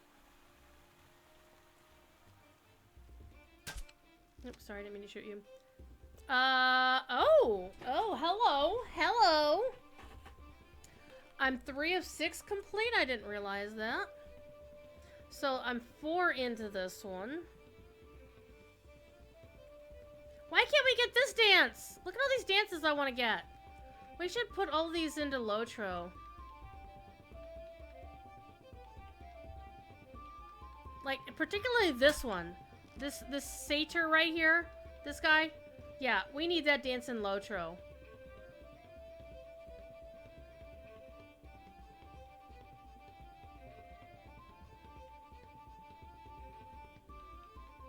What do you think? Because quite frankly, they have stolen one of Lotro's quests or dances. Let's see if somebody over here is dancing it. No, they're just doing the other one.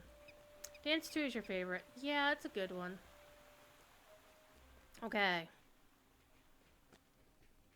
Let's go find out what the next quest is, and we'll... 'cause I think I'm only 3 quests into the Saltmarsh one. I'm gonna take a look at this again. So I have 3, 6... So I have 9 quests to do for this saga. Let's go to the Saltmarsh and see how many quests I have to do for that saga.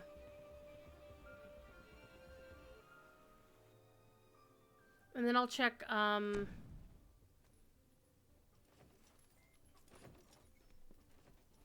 somebody's got their... Yes, look! Somebody had their mimic pet out. Okay, so I have 7 to do here, 9 for the other one. Alright, let me go check Barovia.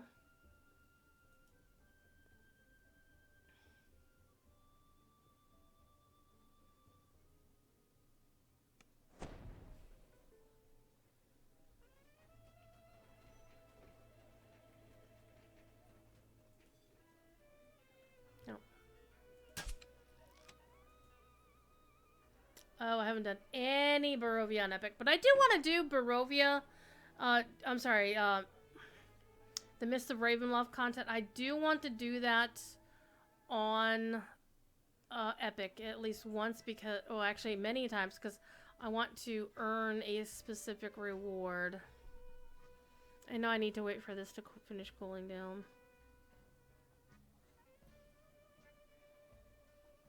So we can check the one on Sharn, and then we'll go back. So right now, it looks like the quickest one is Saltmarsh.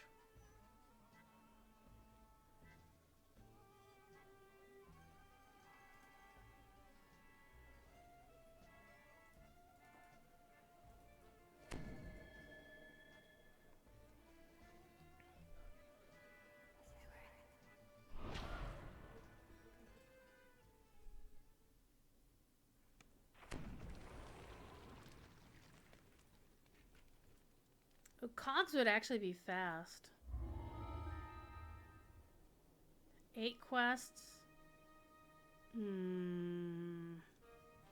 How many does the Heroic Cogs Saga have? 8 quests.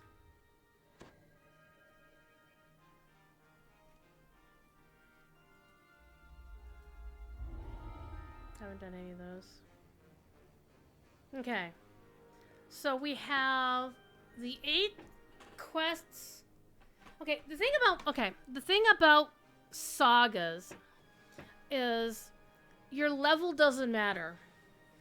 Whether you want to do the legendary ones for being at level cap or you want to do the regular heroic ones for not being at level cap, you just need to be able to do the quests, preferably on elite. Ooh. That's why I shouldn't do the legendary ones, because I can't do them on elite. So, right now, I have the 7 max level quests in Saltmarsh would be my quickest play here. Yeah, that does sound like my quickest play.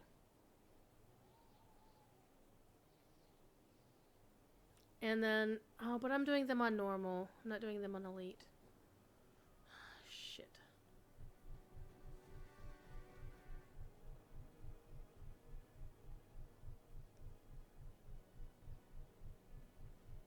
The quickest to get through a single saga is going to be the heroic cogs. Because the way sagas work is you get a reward depending on a point system. You get more points the harder the quest is, whether you're doing it on normal, hard, epic, normal, hard, or elite. So 3 different tiers to get you points. And I've been doing stuff on either epic normal or epic hard on... I really like that Verna dude's weapons. The effects on them. So it sounds like I should do the heroic Cogs Saga.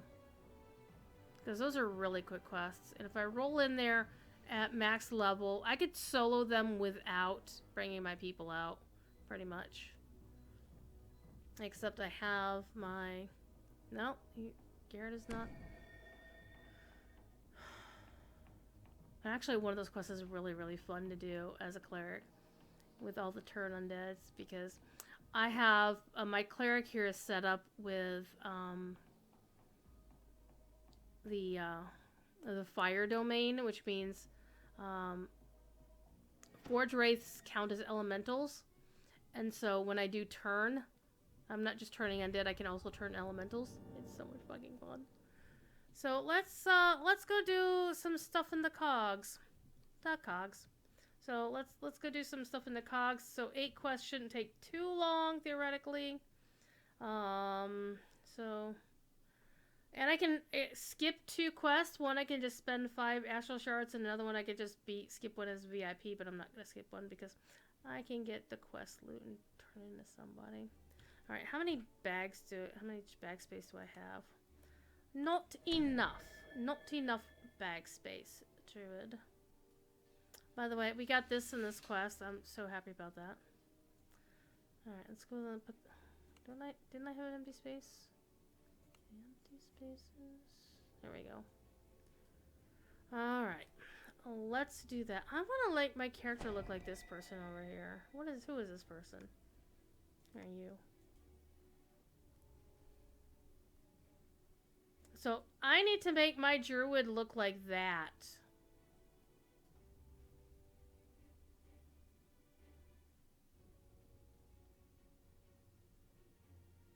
Oh, they're in water elemental form. Ooh. But my druid is fire.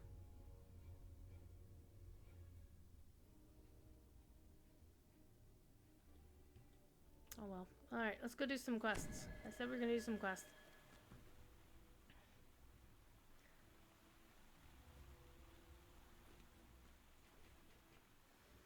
Okay, let's...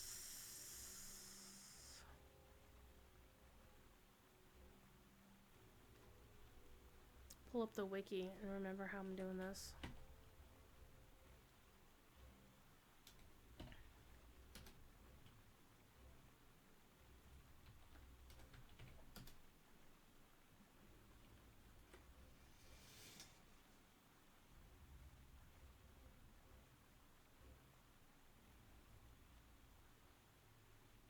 Oh yeah, the one I'm actually going to skip is gonna be the one...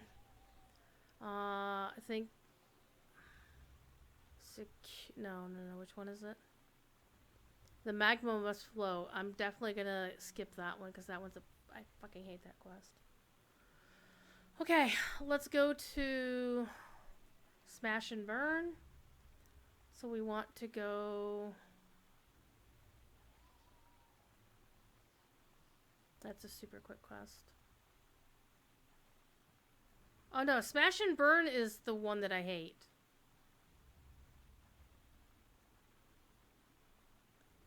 We're not doing that one.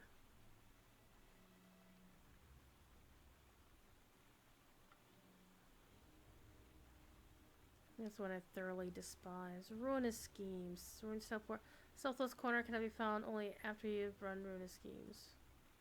Okay,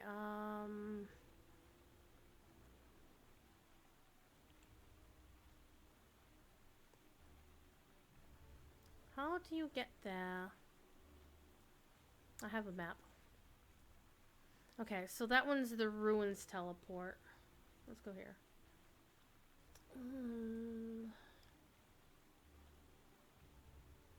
We'll just go on Heroic because I'm a dork. I'm gonna bring this window down here so I can actually see what I'm doing. Right. I'm not gonna bother summoning my dudes because these guys are peasy. Easy peasy. And the quest is literally over there.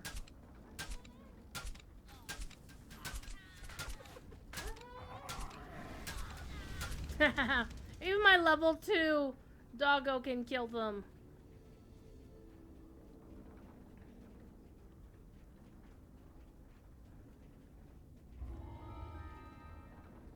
Okay, so this is Ruinous Schemes. Let me pull up the quest for it. Yeah, this is super easy, super fast. And again, we want to do on Heroic Elite, so I get the maximum reward for it. Alright, you know what? I'm just gonna run in here. After making your way into the ancient goblin ruins, you find yourself in a dark chamber.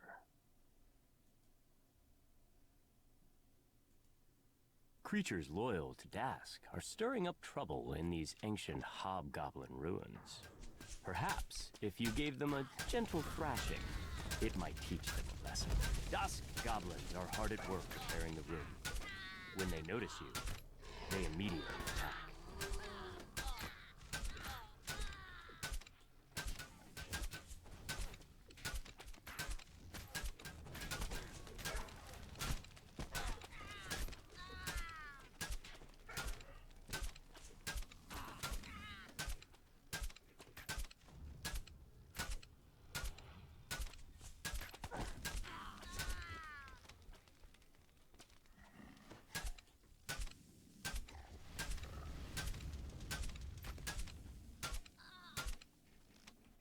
almost feel bad for them.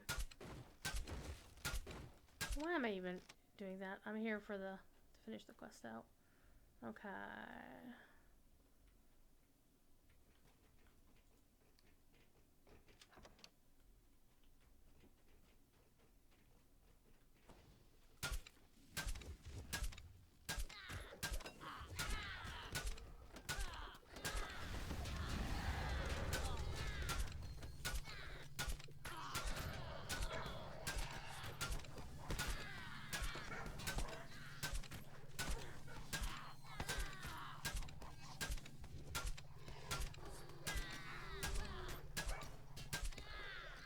Really weird how a level 2 doggo can do reasonably well against level 20 mobs.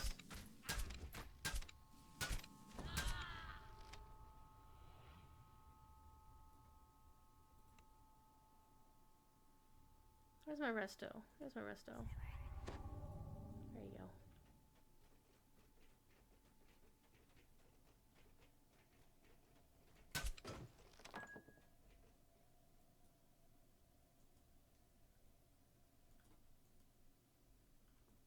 Another group of dusk thugs sift through the rubble in this room. Their leader snarls. You're not a goblin. This devil belonged to us long ago. No did what I. I love Implosion Aura. It's one of the reasons why I only took 2 levels of Artificer up to 20, because that way I could be a level 18 cleric and get Implosion Aura. It's one of my favorite things on the planet. The bugbear and his cohorts have been defeated.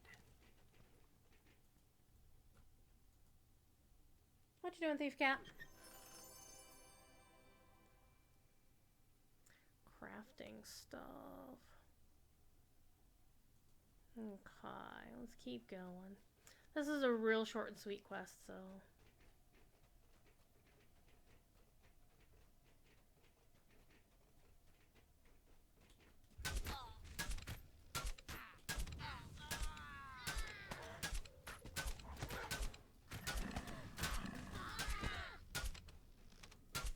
More dusk grunts are gathered inside this spacious chamber, rigging explosives to a large heap of boulders.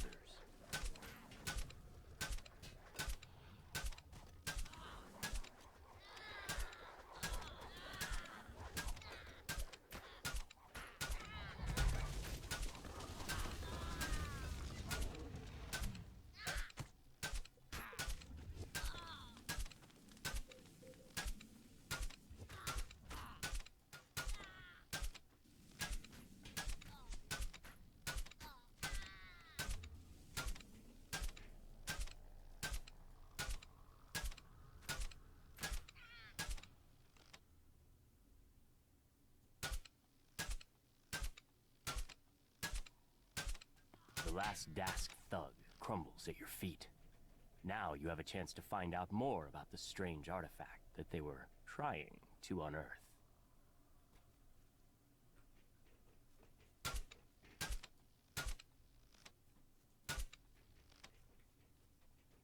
I have to pull the lever. Now what I'm going to do, though, is I'm going to actually buff up here real quick. Hey, doggo, get over here.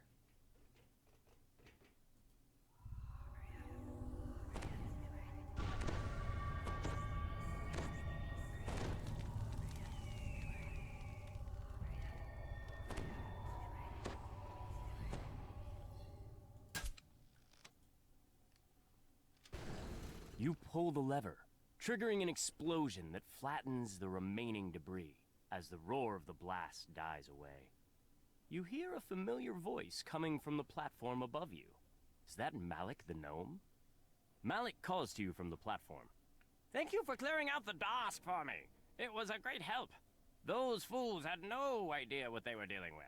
The friendly gnome transforms before your eyes. A Rakshasa. Soon, my name will be known across Corvair. Malik the Malevolent. The portal opens, and fiends flood into the ruin. Now this portal to Kyber is mine. Demons, do my bidding.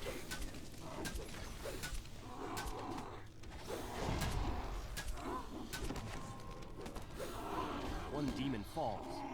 But wait, another streams out of the portal in its place.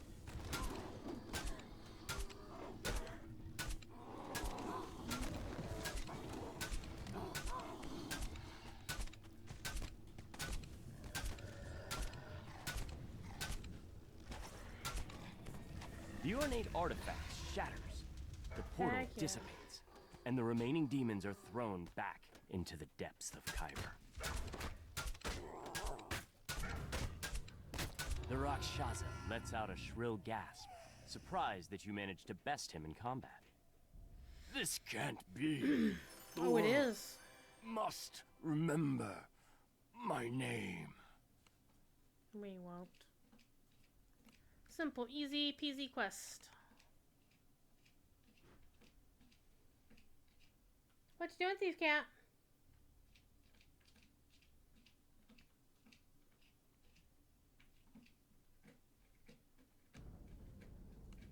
We call out.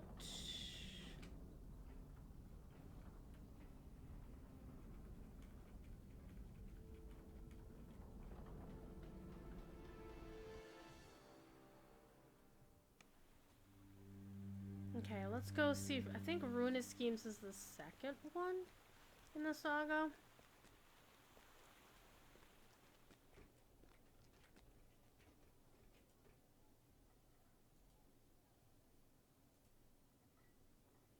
Okay. Next one is Roll Call. And that one is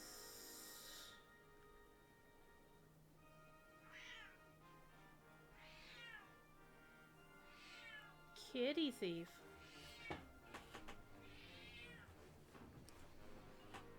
Let me go take a look at Roll Call real quick.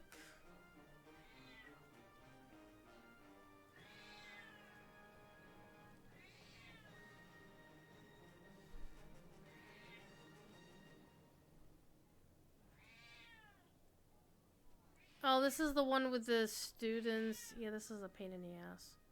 I'm gonna donate shards to skip it because I really don't like this quest.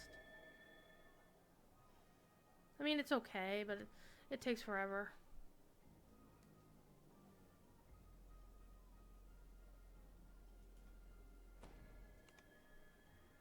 Okay, what's the next one? Scavenger Hunt.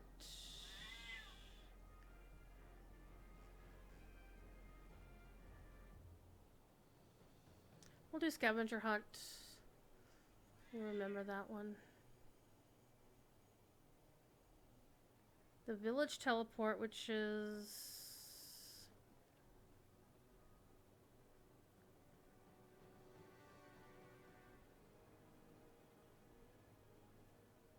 Okay, I remembered how to get there. That one's not too bad.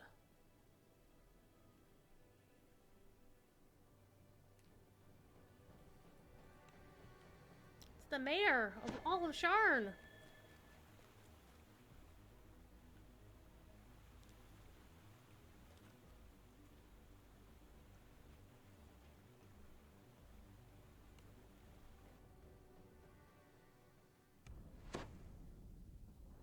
Okay, we need to go over there.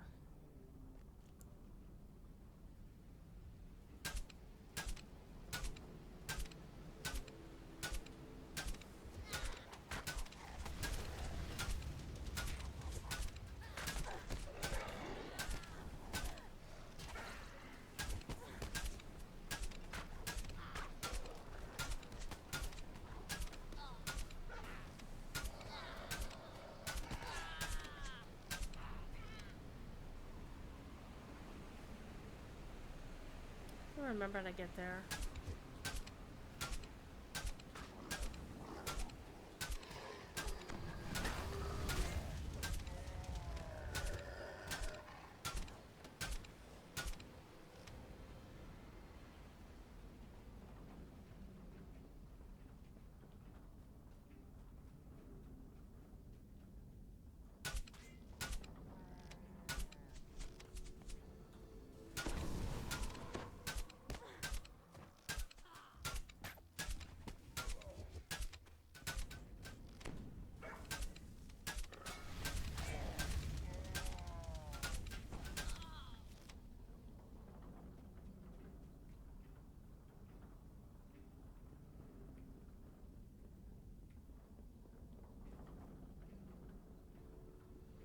No, this is not a very nice part of town. This is a company town. And I mean that in a very worst possible sense.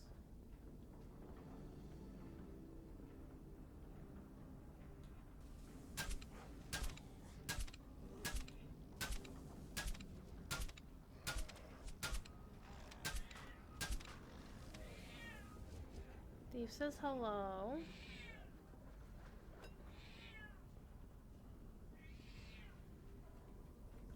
Excuse me. It's a area of low gravity. Whee!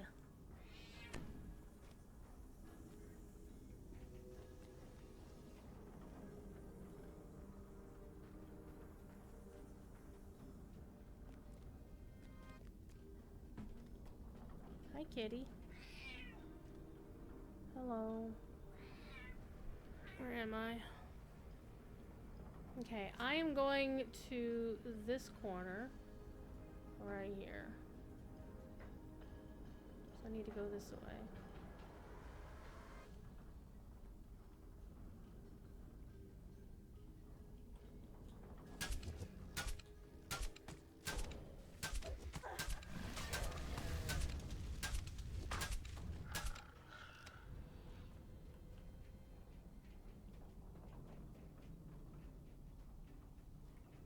Where was it?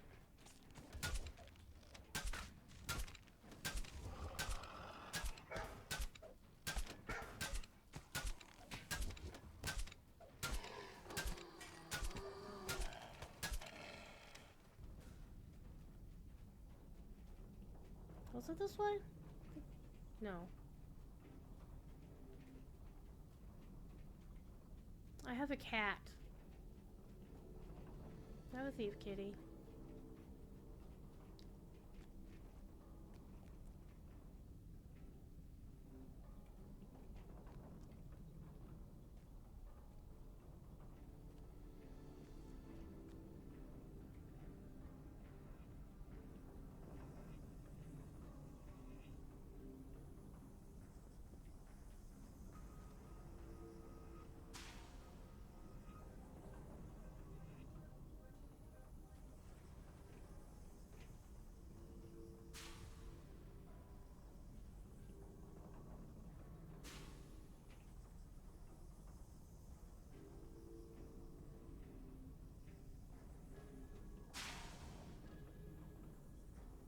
That's what I was looking for. That's what I was missing.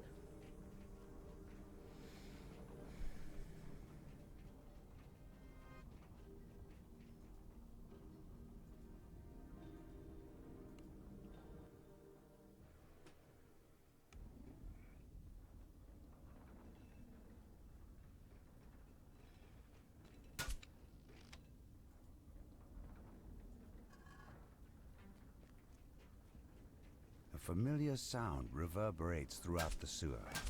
The wet slither of slimes.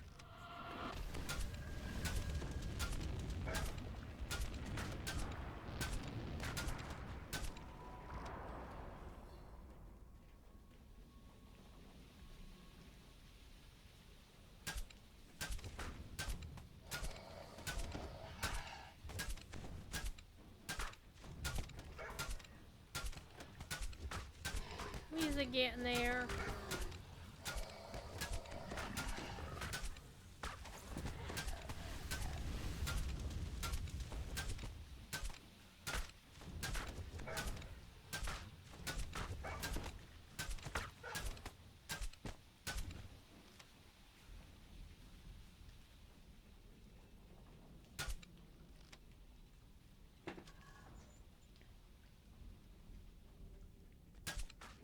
Members of the Das gang rummage through the refuse.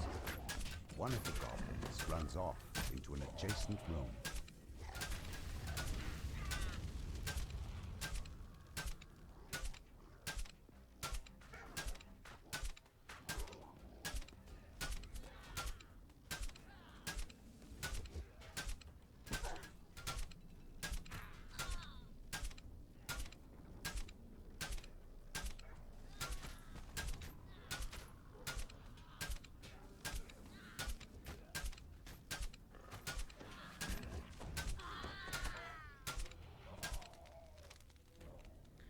Let's repair our doggo.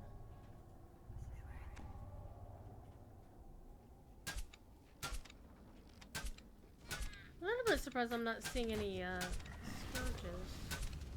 Any champions. I should see more than. Well, I am seeing champions. I'm just not seeing any show up as the scourge, the Snowpeaks.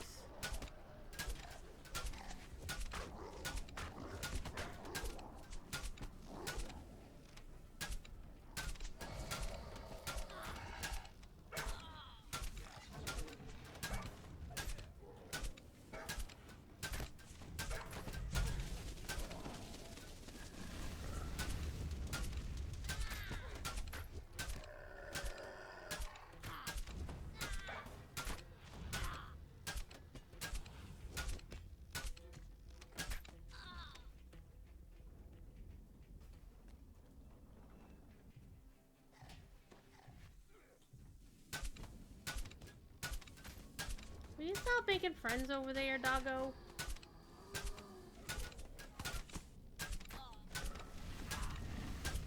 There you go. Set him on You've fire. slain the Dask thugs, but found no sign of the scavenged arcane assistant. Follow the goblin that ran off. He may Oh know its no, whereabouts. not yet.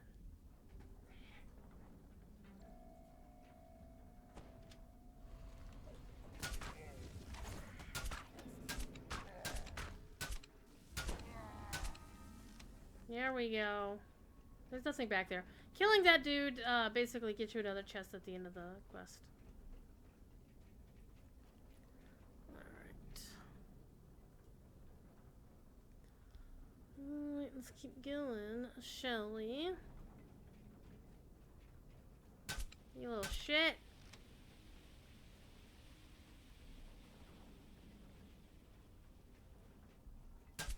The floor collapses beneath the Dask thief, and he falls into the depths of the trash system.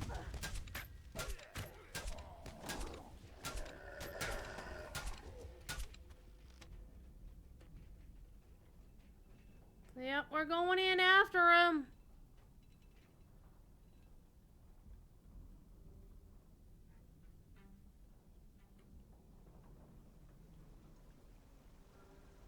And of course I'm running in here without any of my buffs or anything. And you can fall in there, but you know, it's a sewer system.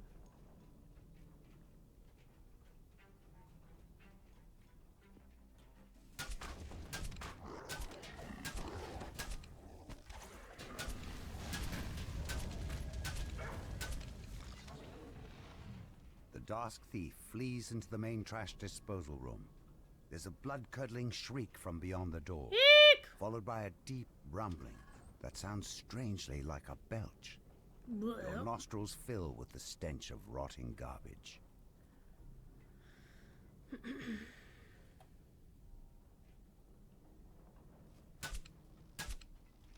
Daiwanalanga.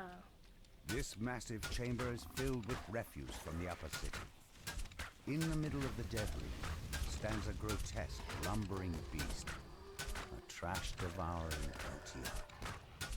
Unfortunately, it's already noted. The otyugh topples to the trash-littered floor.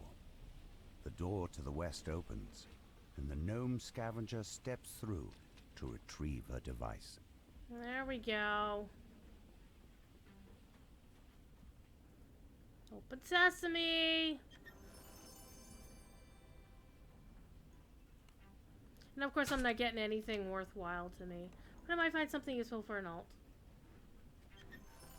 Ooh, I got a frozen key! Heck, and a bronze coin. See, I got a key, got a key, got a key. Alrighty. That's actually a rare pull on chest now.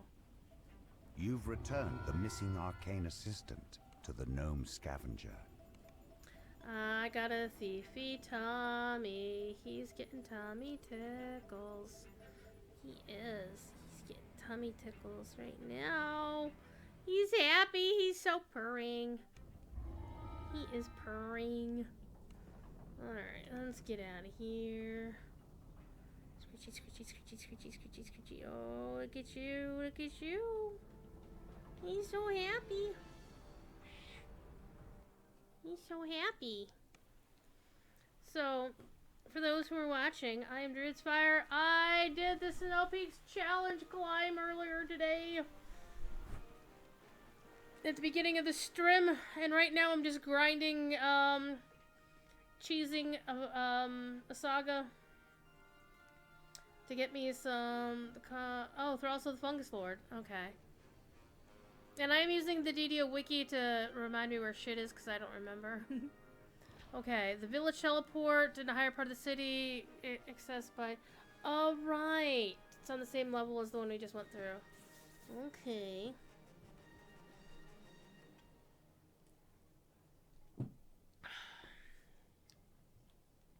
I've already spent a few shards to skip one of the quests that I really didn't like to do, because it takes forever. I will be using shards, or I will be using my free skip, as a VIP. To skip the quest with the Forge Wraiths. As much as I love blowing up Forge Wraiths, I really fucking hate that quest. I really hate that quest. Alright, village teleport. Let's go! And of course we're cheesing this on Heroic because that's how you cheese sagas, is you cheese them on Heroic. There's me and my doggo and my white falcon. Okay, so we are doing which one? Trials of the Fungus Lord. Yeah, this one's not too difficult.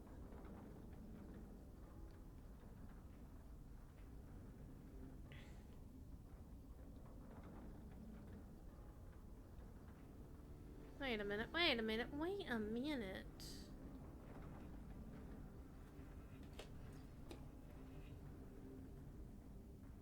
So we go south from here.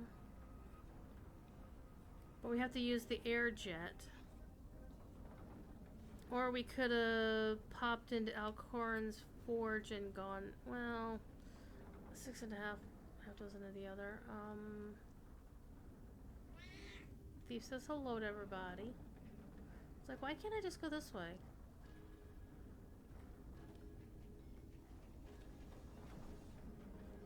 Okay, so that's actually not the way I want to go. So it's south of me, so it's this way.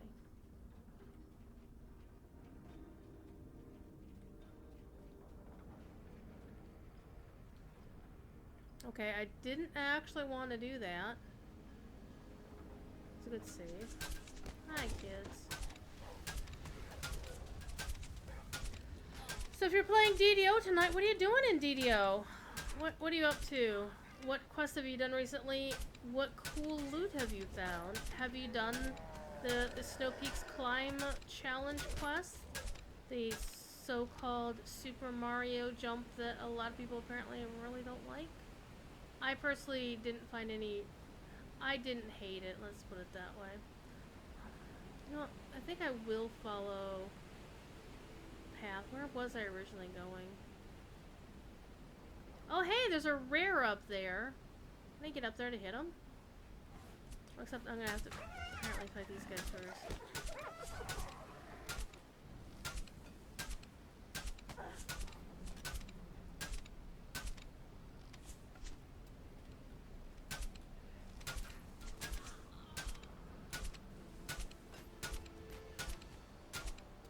Okay, so there's the rare up there, but how do I get up there from here? I don't think I can get there from here. Yeah, I don't think that's a way to get there. Alright. Maybe I can hop up from here? I don't think I have jump. I can't jump up that high.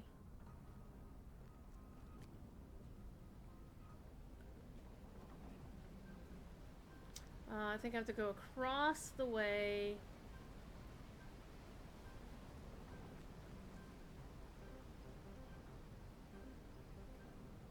Well, that's one way to do it.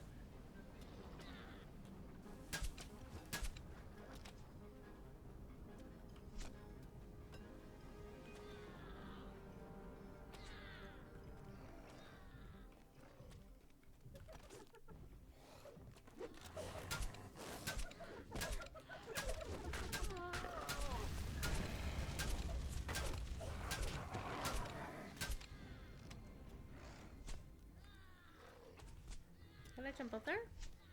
Apparently not. And I'm not worried about the journal. Didn't mean to do that.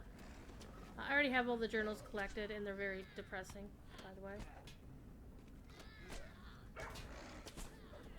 Because Lucien Vaunt was not a well man. Hey, you want jumping puzzles? We got jumping puzzles. Ah! Didn't mean to do that. Go that way. Or a ladder or something. There we go. That's what I'm talking about. Okay, I'm trying to get up on this. Where am I going? I don't know. Hi. I think the rare was up here somewhere. Where was that rare I was looking for? Wasn't he up here? Yeah, he was up here. He was up here. Cause oh, there he is.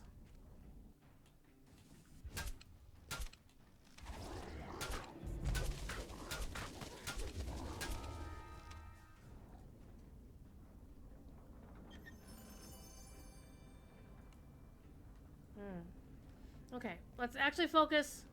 Let's go. Let's focus on actually trying to get where I was going. Which we were going back to that air jet in the corner. We're ignoring Maddie Thorne's diary. We don't need it. We don't need it.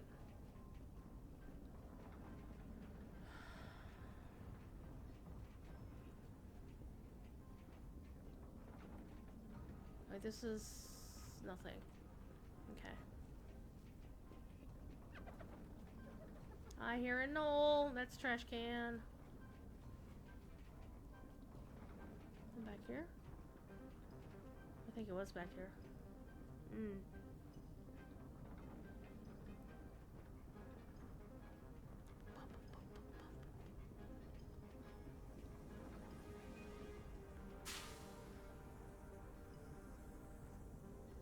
Ow, I hit my head on the roof. Okay, so this way.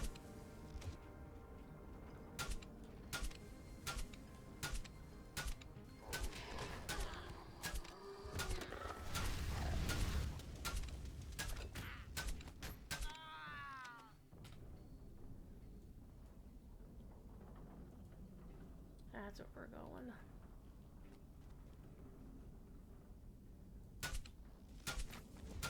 One of the things I love doing in this game is, or in any game where I have a ranged weapon, is to shoot it when, you know, I'm falling down on something. Alright, Elite, let's go! This one's a little bit longer. You enter a small fighting arena. It seems to be closed. The ring is quiet, and the stands are empty. A small knot of people stands near a pile of crumpled corpses.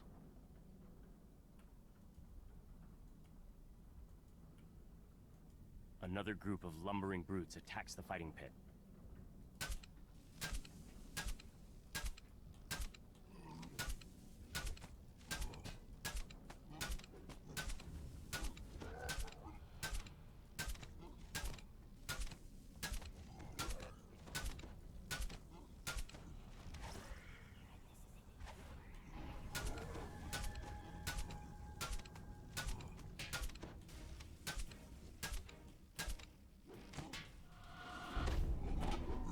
Oh, they're not turnable. Red musk zombies drop into the pit from above.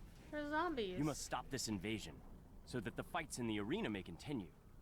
Wait, why am I letting fights in the arena continue?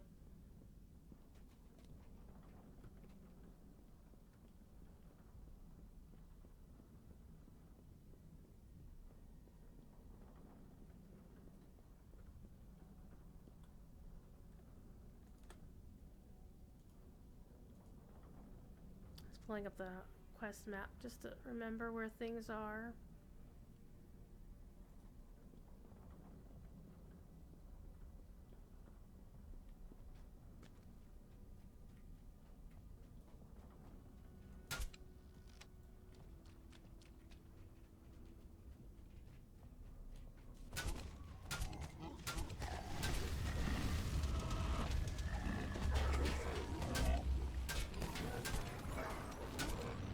somebody drop.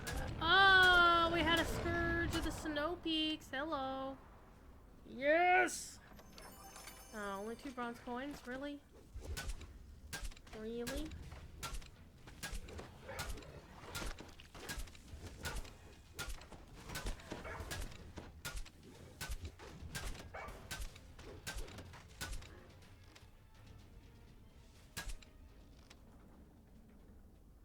Muffled moans draw your attention to the south.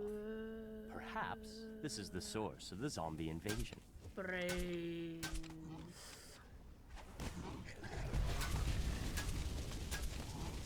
Blade barrier. Come back on through the blade barrier, shall you?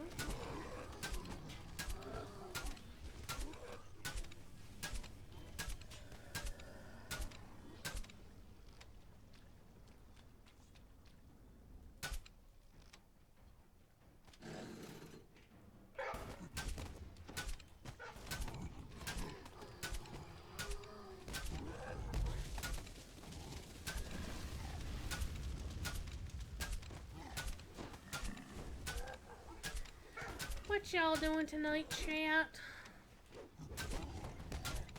I was playing, this has basically been a D&D day all day.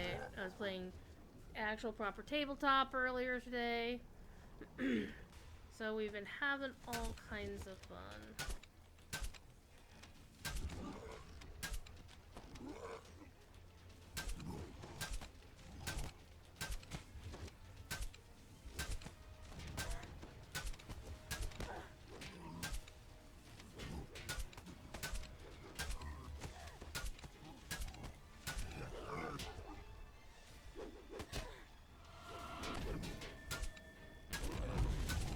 A musty, humid draft creeps through the sewer pipes that the Red Musk zombies used. The source of the creatures must be nearby. Alright. Oh, let us continue, shall we?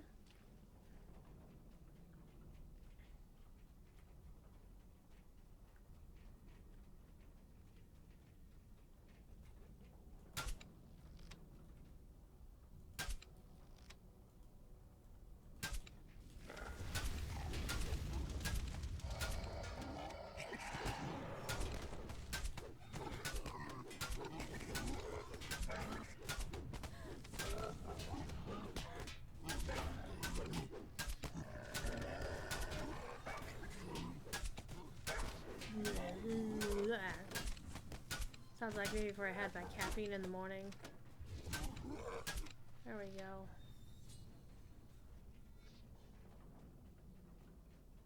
You feel a chill in the air. The draft seems to be coming from the western tunnel. That's disgusting.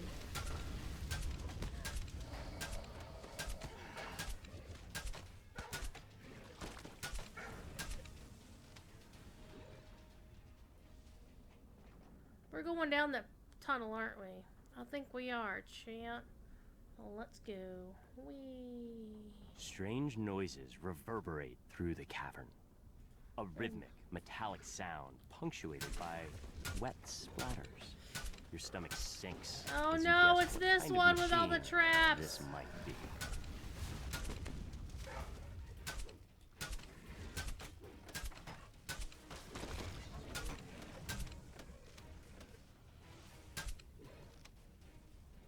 Alright, I get to be a trapper.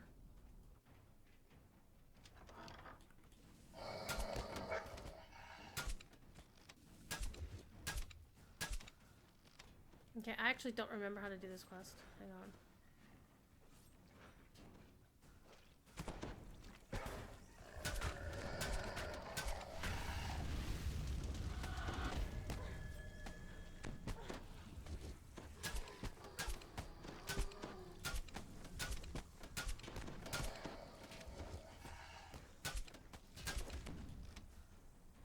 Whoa.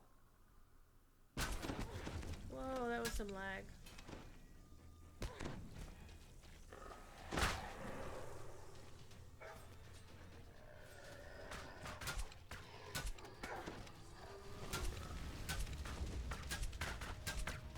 I might actually need to summon my dudes for this quest.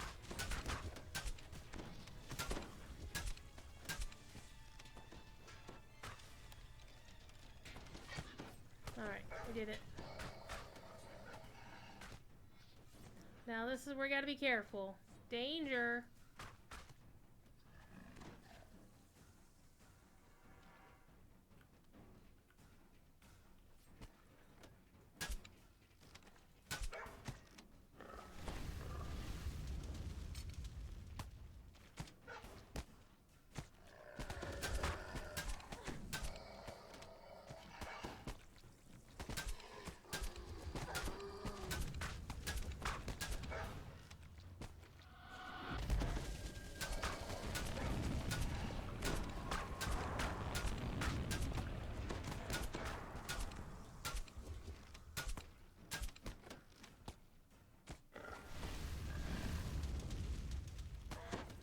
I did not find the trap.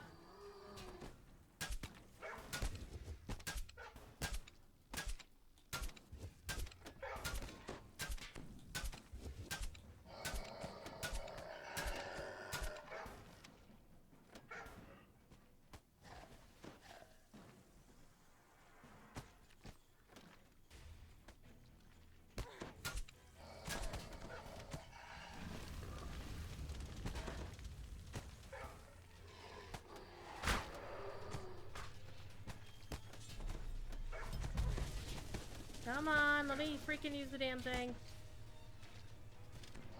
There we go, got that one.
I said use, not examine, you dingleberry.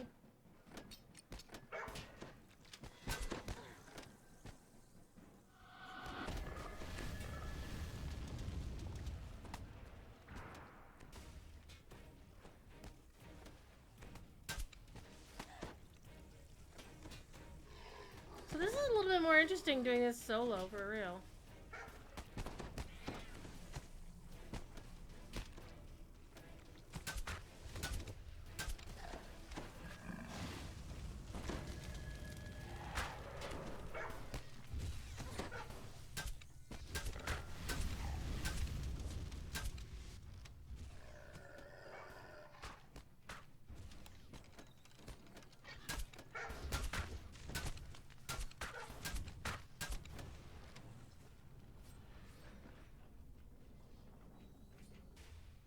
I didn't mean to go down here. Dingleberry. Hi, kitty thief.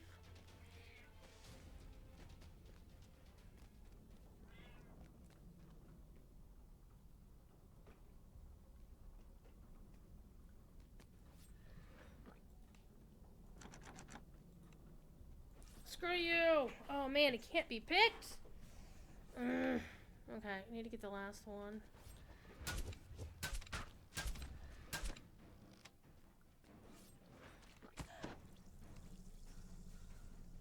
The pendulum has been destroyed, stopping the creation of additional slimes.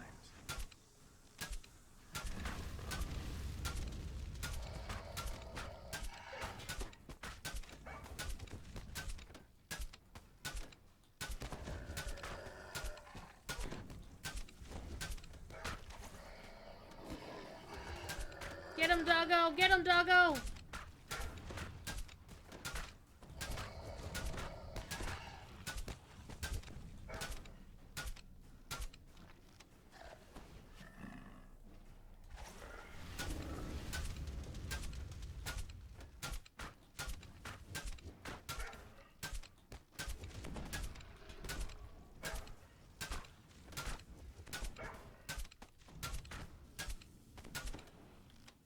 Now can I pick this?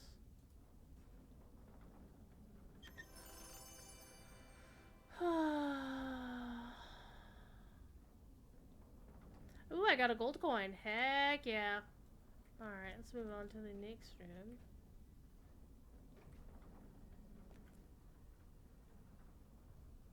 Come on, Doggo, let's go. Wait, weren't we already here? We were not.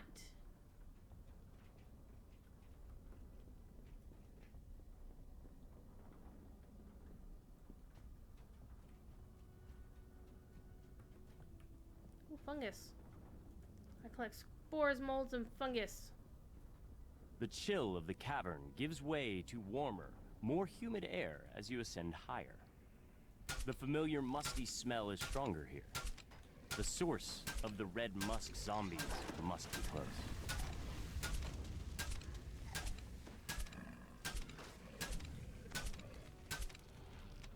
Okay. Let me take a look at that map. I like how the mushrooms are just kind of like hovering in the air for a little bit. That's obviously a Bravo uniform golf, aka bug.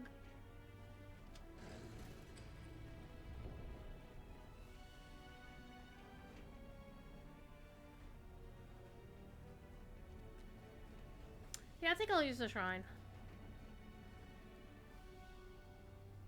And then we'll complete the quest in the final room.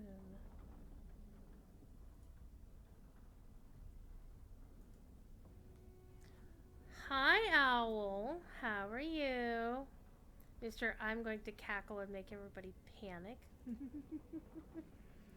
For those who don't know, Owl is our DM. And lets us get on with the merry adventures. Hope you've gotten a little bit of rest after our chicanery earlier tonight. The room opens out to reveal what appears to be a makeshift temple, littered with the spores that create the red musk zombies. At the room's center is an unusual-looking mind flayer. With the shutter, you realize that this illithid is covered in fungi.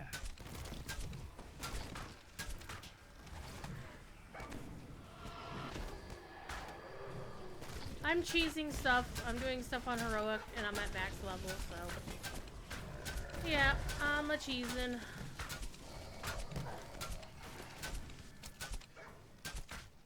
All of the spores responsible for creating these abominations have been destroyed.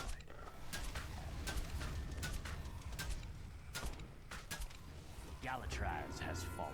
Yeah. His creations no longer threaten the local fighting pit or the people of the Cogs. Yeah, don't be threatened to fighting pit, because heaven forbid. I don't even know how long ago Owl said hi, because I wasn't watching chat. I was busy. Let me go take a look at my chat. Oh, it was only a couple minutes ago. I don't feel quite so bad about it. Okay, let's go.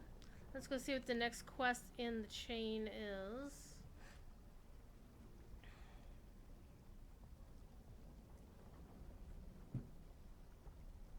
And I'm gonna go make French toast after the stream. And we're almost done with the stream, actually. We started on time for a change. I'm only streaming until 11 because I want to go listen to the Bards, Beards, and Longbeards over on Lotro's Langerball server at the Prancing Pony in Bree.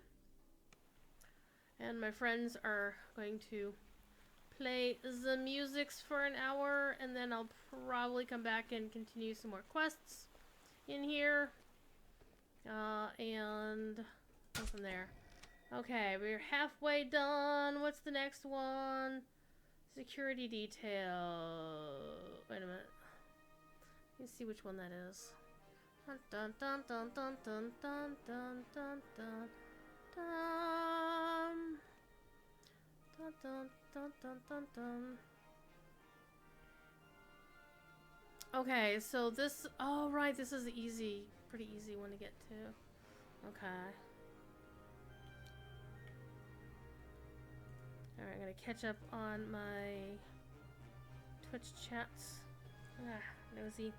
Okay, so this one we have to get to from the destroyed forge. That one's easy to get to. Alright, so I actually like this quest. We're gonna go do this one pretty quickly. I want this form. This is the water elemental form. It looks like fire, but you know. Damn your Cordovan! The community manager said, why don't you have a druid's fire elemental form? But I'm like, but it's not blue, Jerry, you dingleberry. Okay, we need to go to destroyed forge. Yes, that one. Let's go.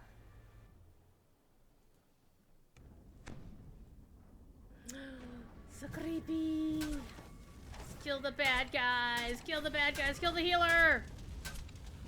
Kill the other healer. This is why your party fails. You do healed. Whee! It's a forge wraith. Watch this. When you're a fire cleric and you turn undead, but your turn undead also affects elementals, hell yeah. That's, I'm digging it. I'm loving it. Ooh, hi. It's a rare. Vengeance is mine! No, I didn't turn him, but I kick his ass. I'm kicking his... Oh, it's because I'm not even targeting him. There, he's dead. He's a rare. Yay! Completed a deed to my monster manual. Just always one of my favorite things to do.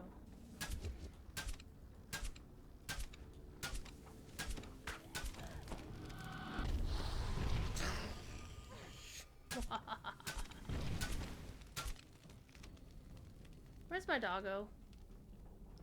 Hey doggo! Where's my doggo? Oh, there's another rare over there. Let's turn this guy.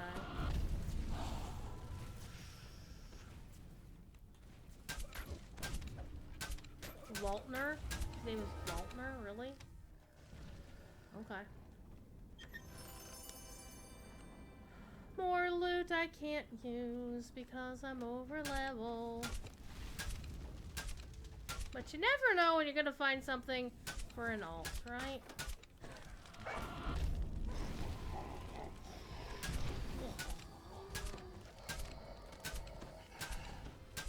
Doggo, stop throwing a panic attack just because you get less than 50% health. Come on.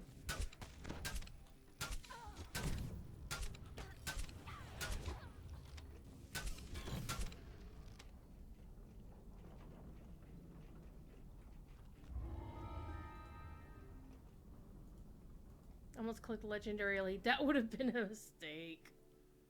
That would have been a mistake! The explosion that destroyed Vaunt's forge seems to have left this area mostly untouched. A blood-stained note lies near a fresh corpse. Intruders are not permitted. You have been warned.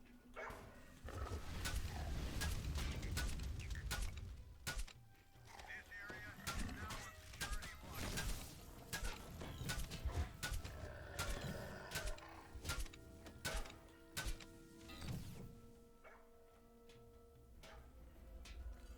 Ooh, we got a Scourge of the Snowpeaks. We're gonna get a chest off of him. Hey, I was opening that. Oh man, only a bronze coin. How rude.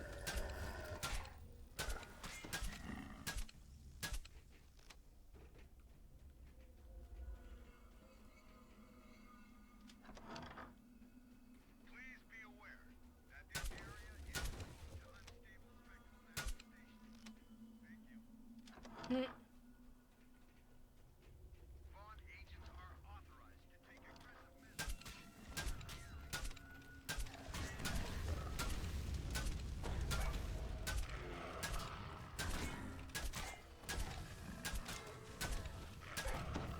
These are much more a pain in the butt. Ah, if you're not like getting yourself trapped on the landscape.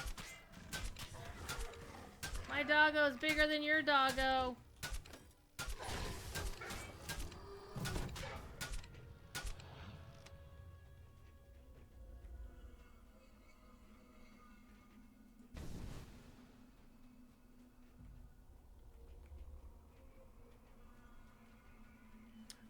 we got a Scourge? Heck yeah. And another champion.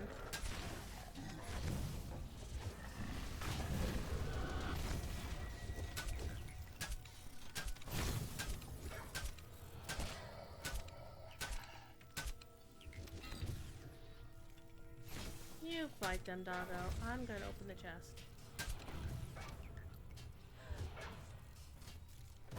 Or I won't because something's shooting me.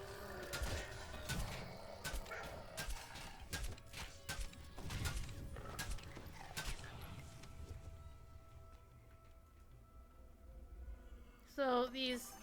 Ooh, I got a gold coin. So these critters are from the current event. And I need to remember how to do this quest. Hang on.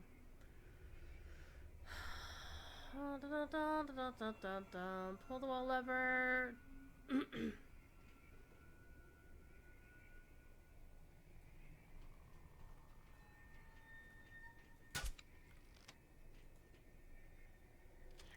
barrier removed.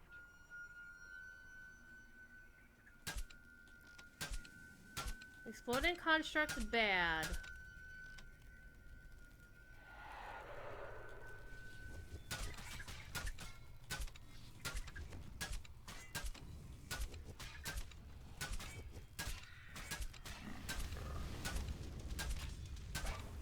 Because they explode.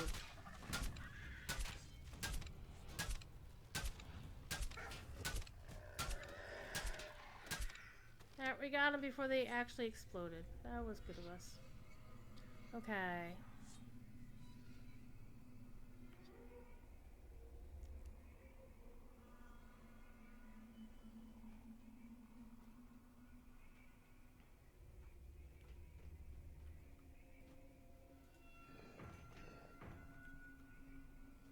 It's like elbow macaroni, right?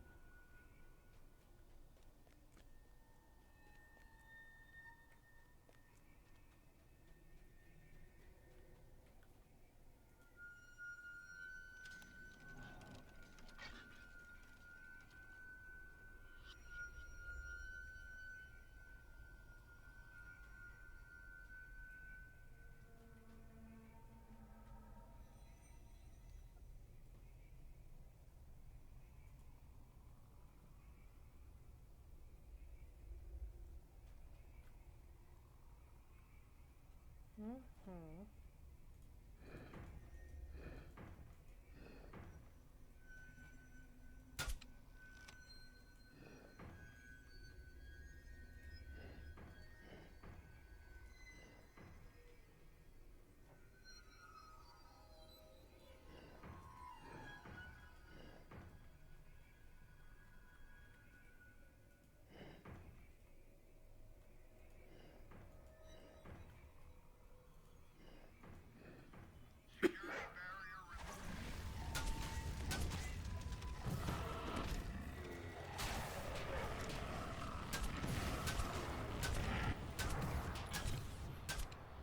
Easy peasy.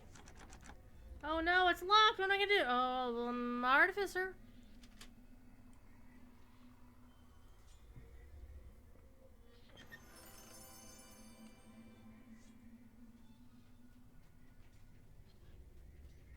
And now let's do the optional mini boss.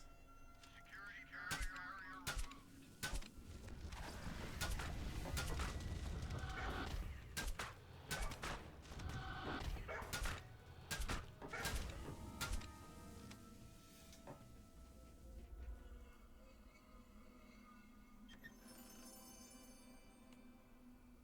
Okay.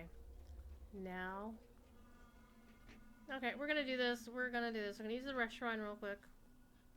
This is gonna be funny.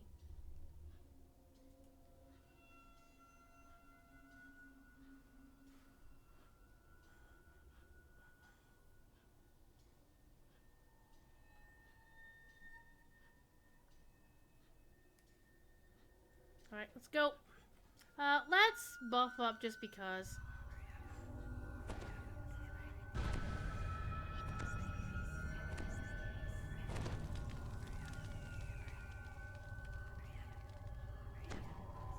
By the way, Al, are you allowed to hug your DM? Because that's a thing. As long as you like them. And they consent, of course. Oh, I gotta fix the puzzle. I gotta fix the puzzle. Okay, and...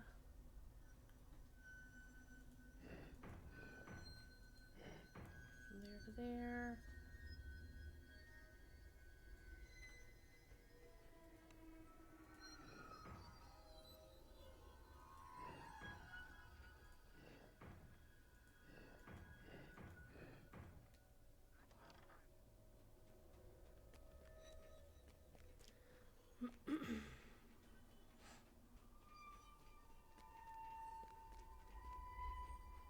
Alright, here's my favorite part of this entire quest.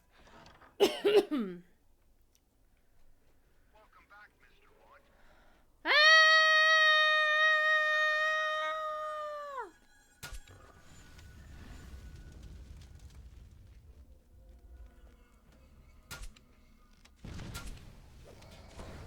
Oh.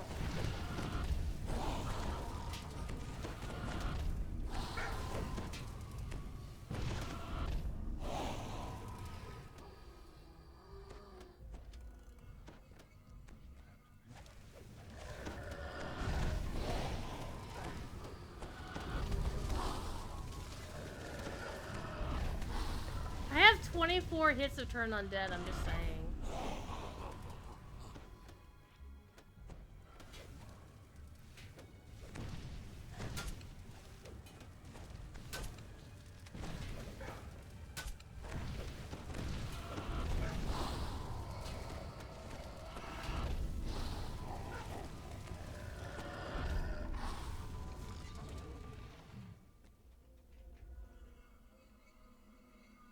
And then Retribution shows up, and then I just kick his ass. One of my spells Defeated all the forge wraiths in the room. The does more can be 100. seen lurking outside in the distance. So in this quest, once you get to this point and you get to this big ass fight, and it's really, really tough, if you're on level, you can have a rogue or a sneaky person hit these 3 levers, and these mage fire cannons will pop up and start killing the forge wraiths and help even the odds a little bit. Oh no, it's locked. What do you mean it can't be picked?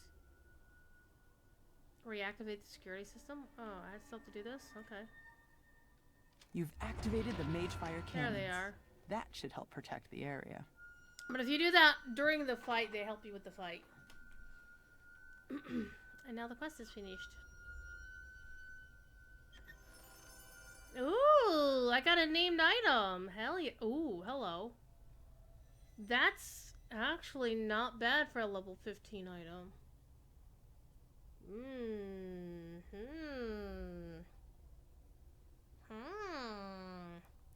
That's actually, I can think of exactly which alt could use that. I lied. I could probably use it for multiple alts.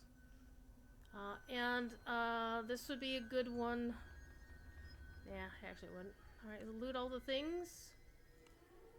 Oh no, my bags are full. Shit. Let's get rid of something I don't need. Well, I don't need that. Loot it. There we go. Alright, now let's get out of here.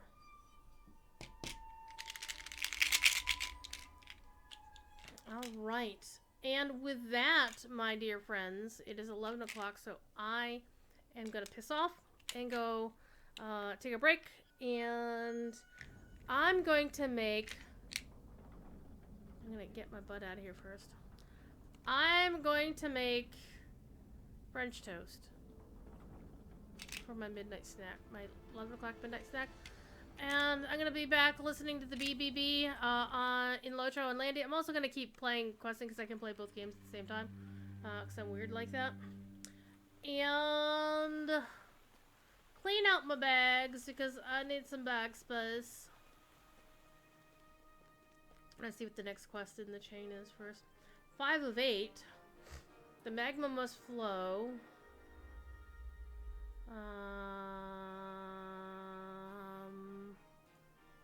Which one is that? I think I know which one that one is.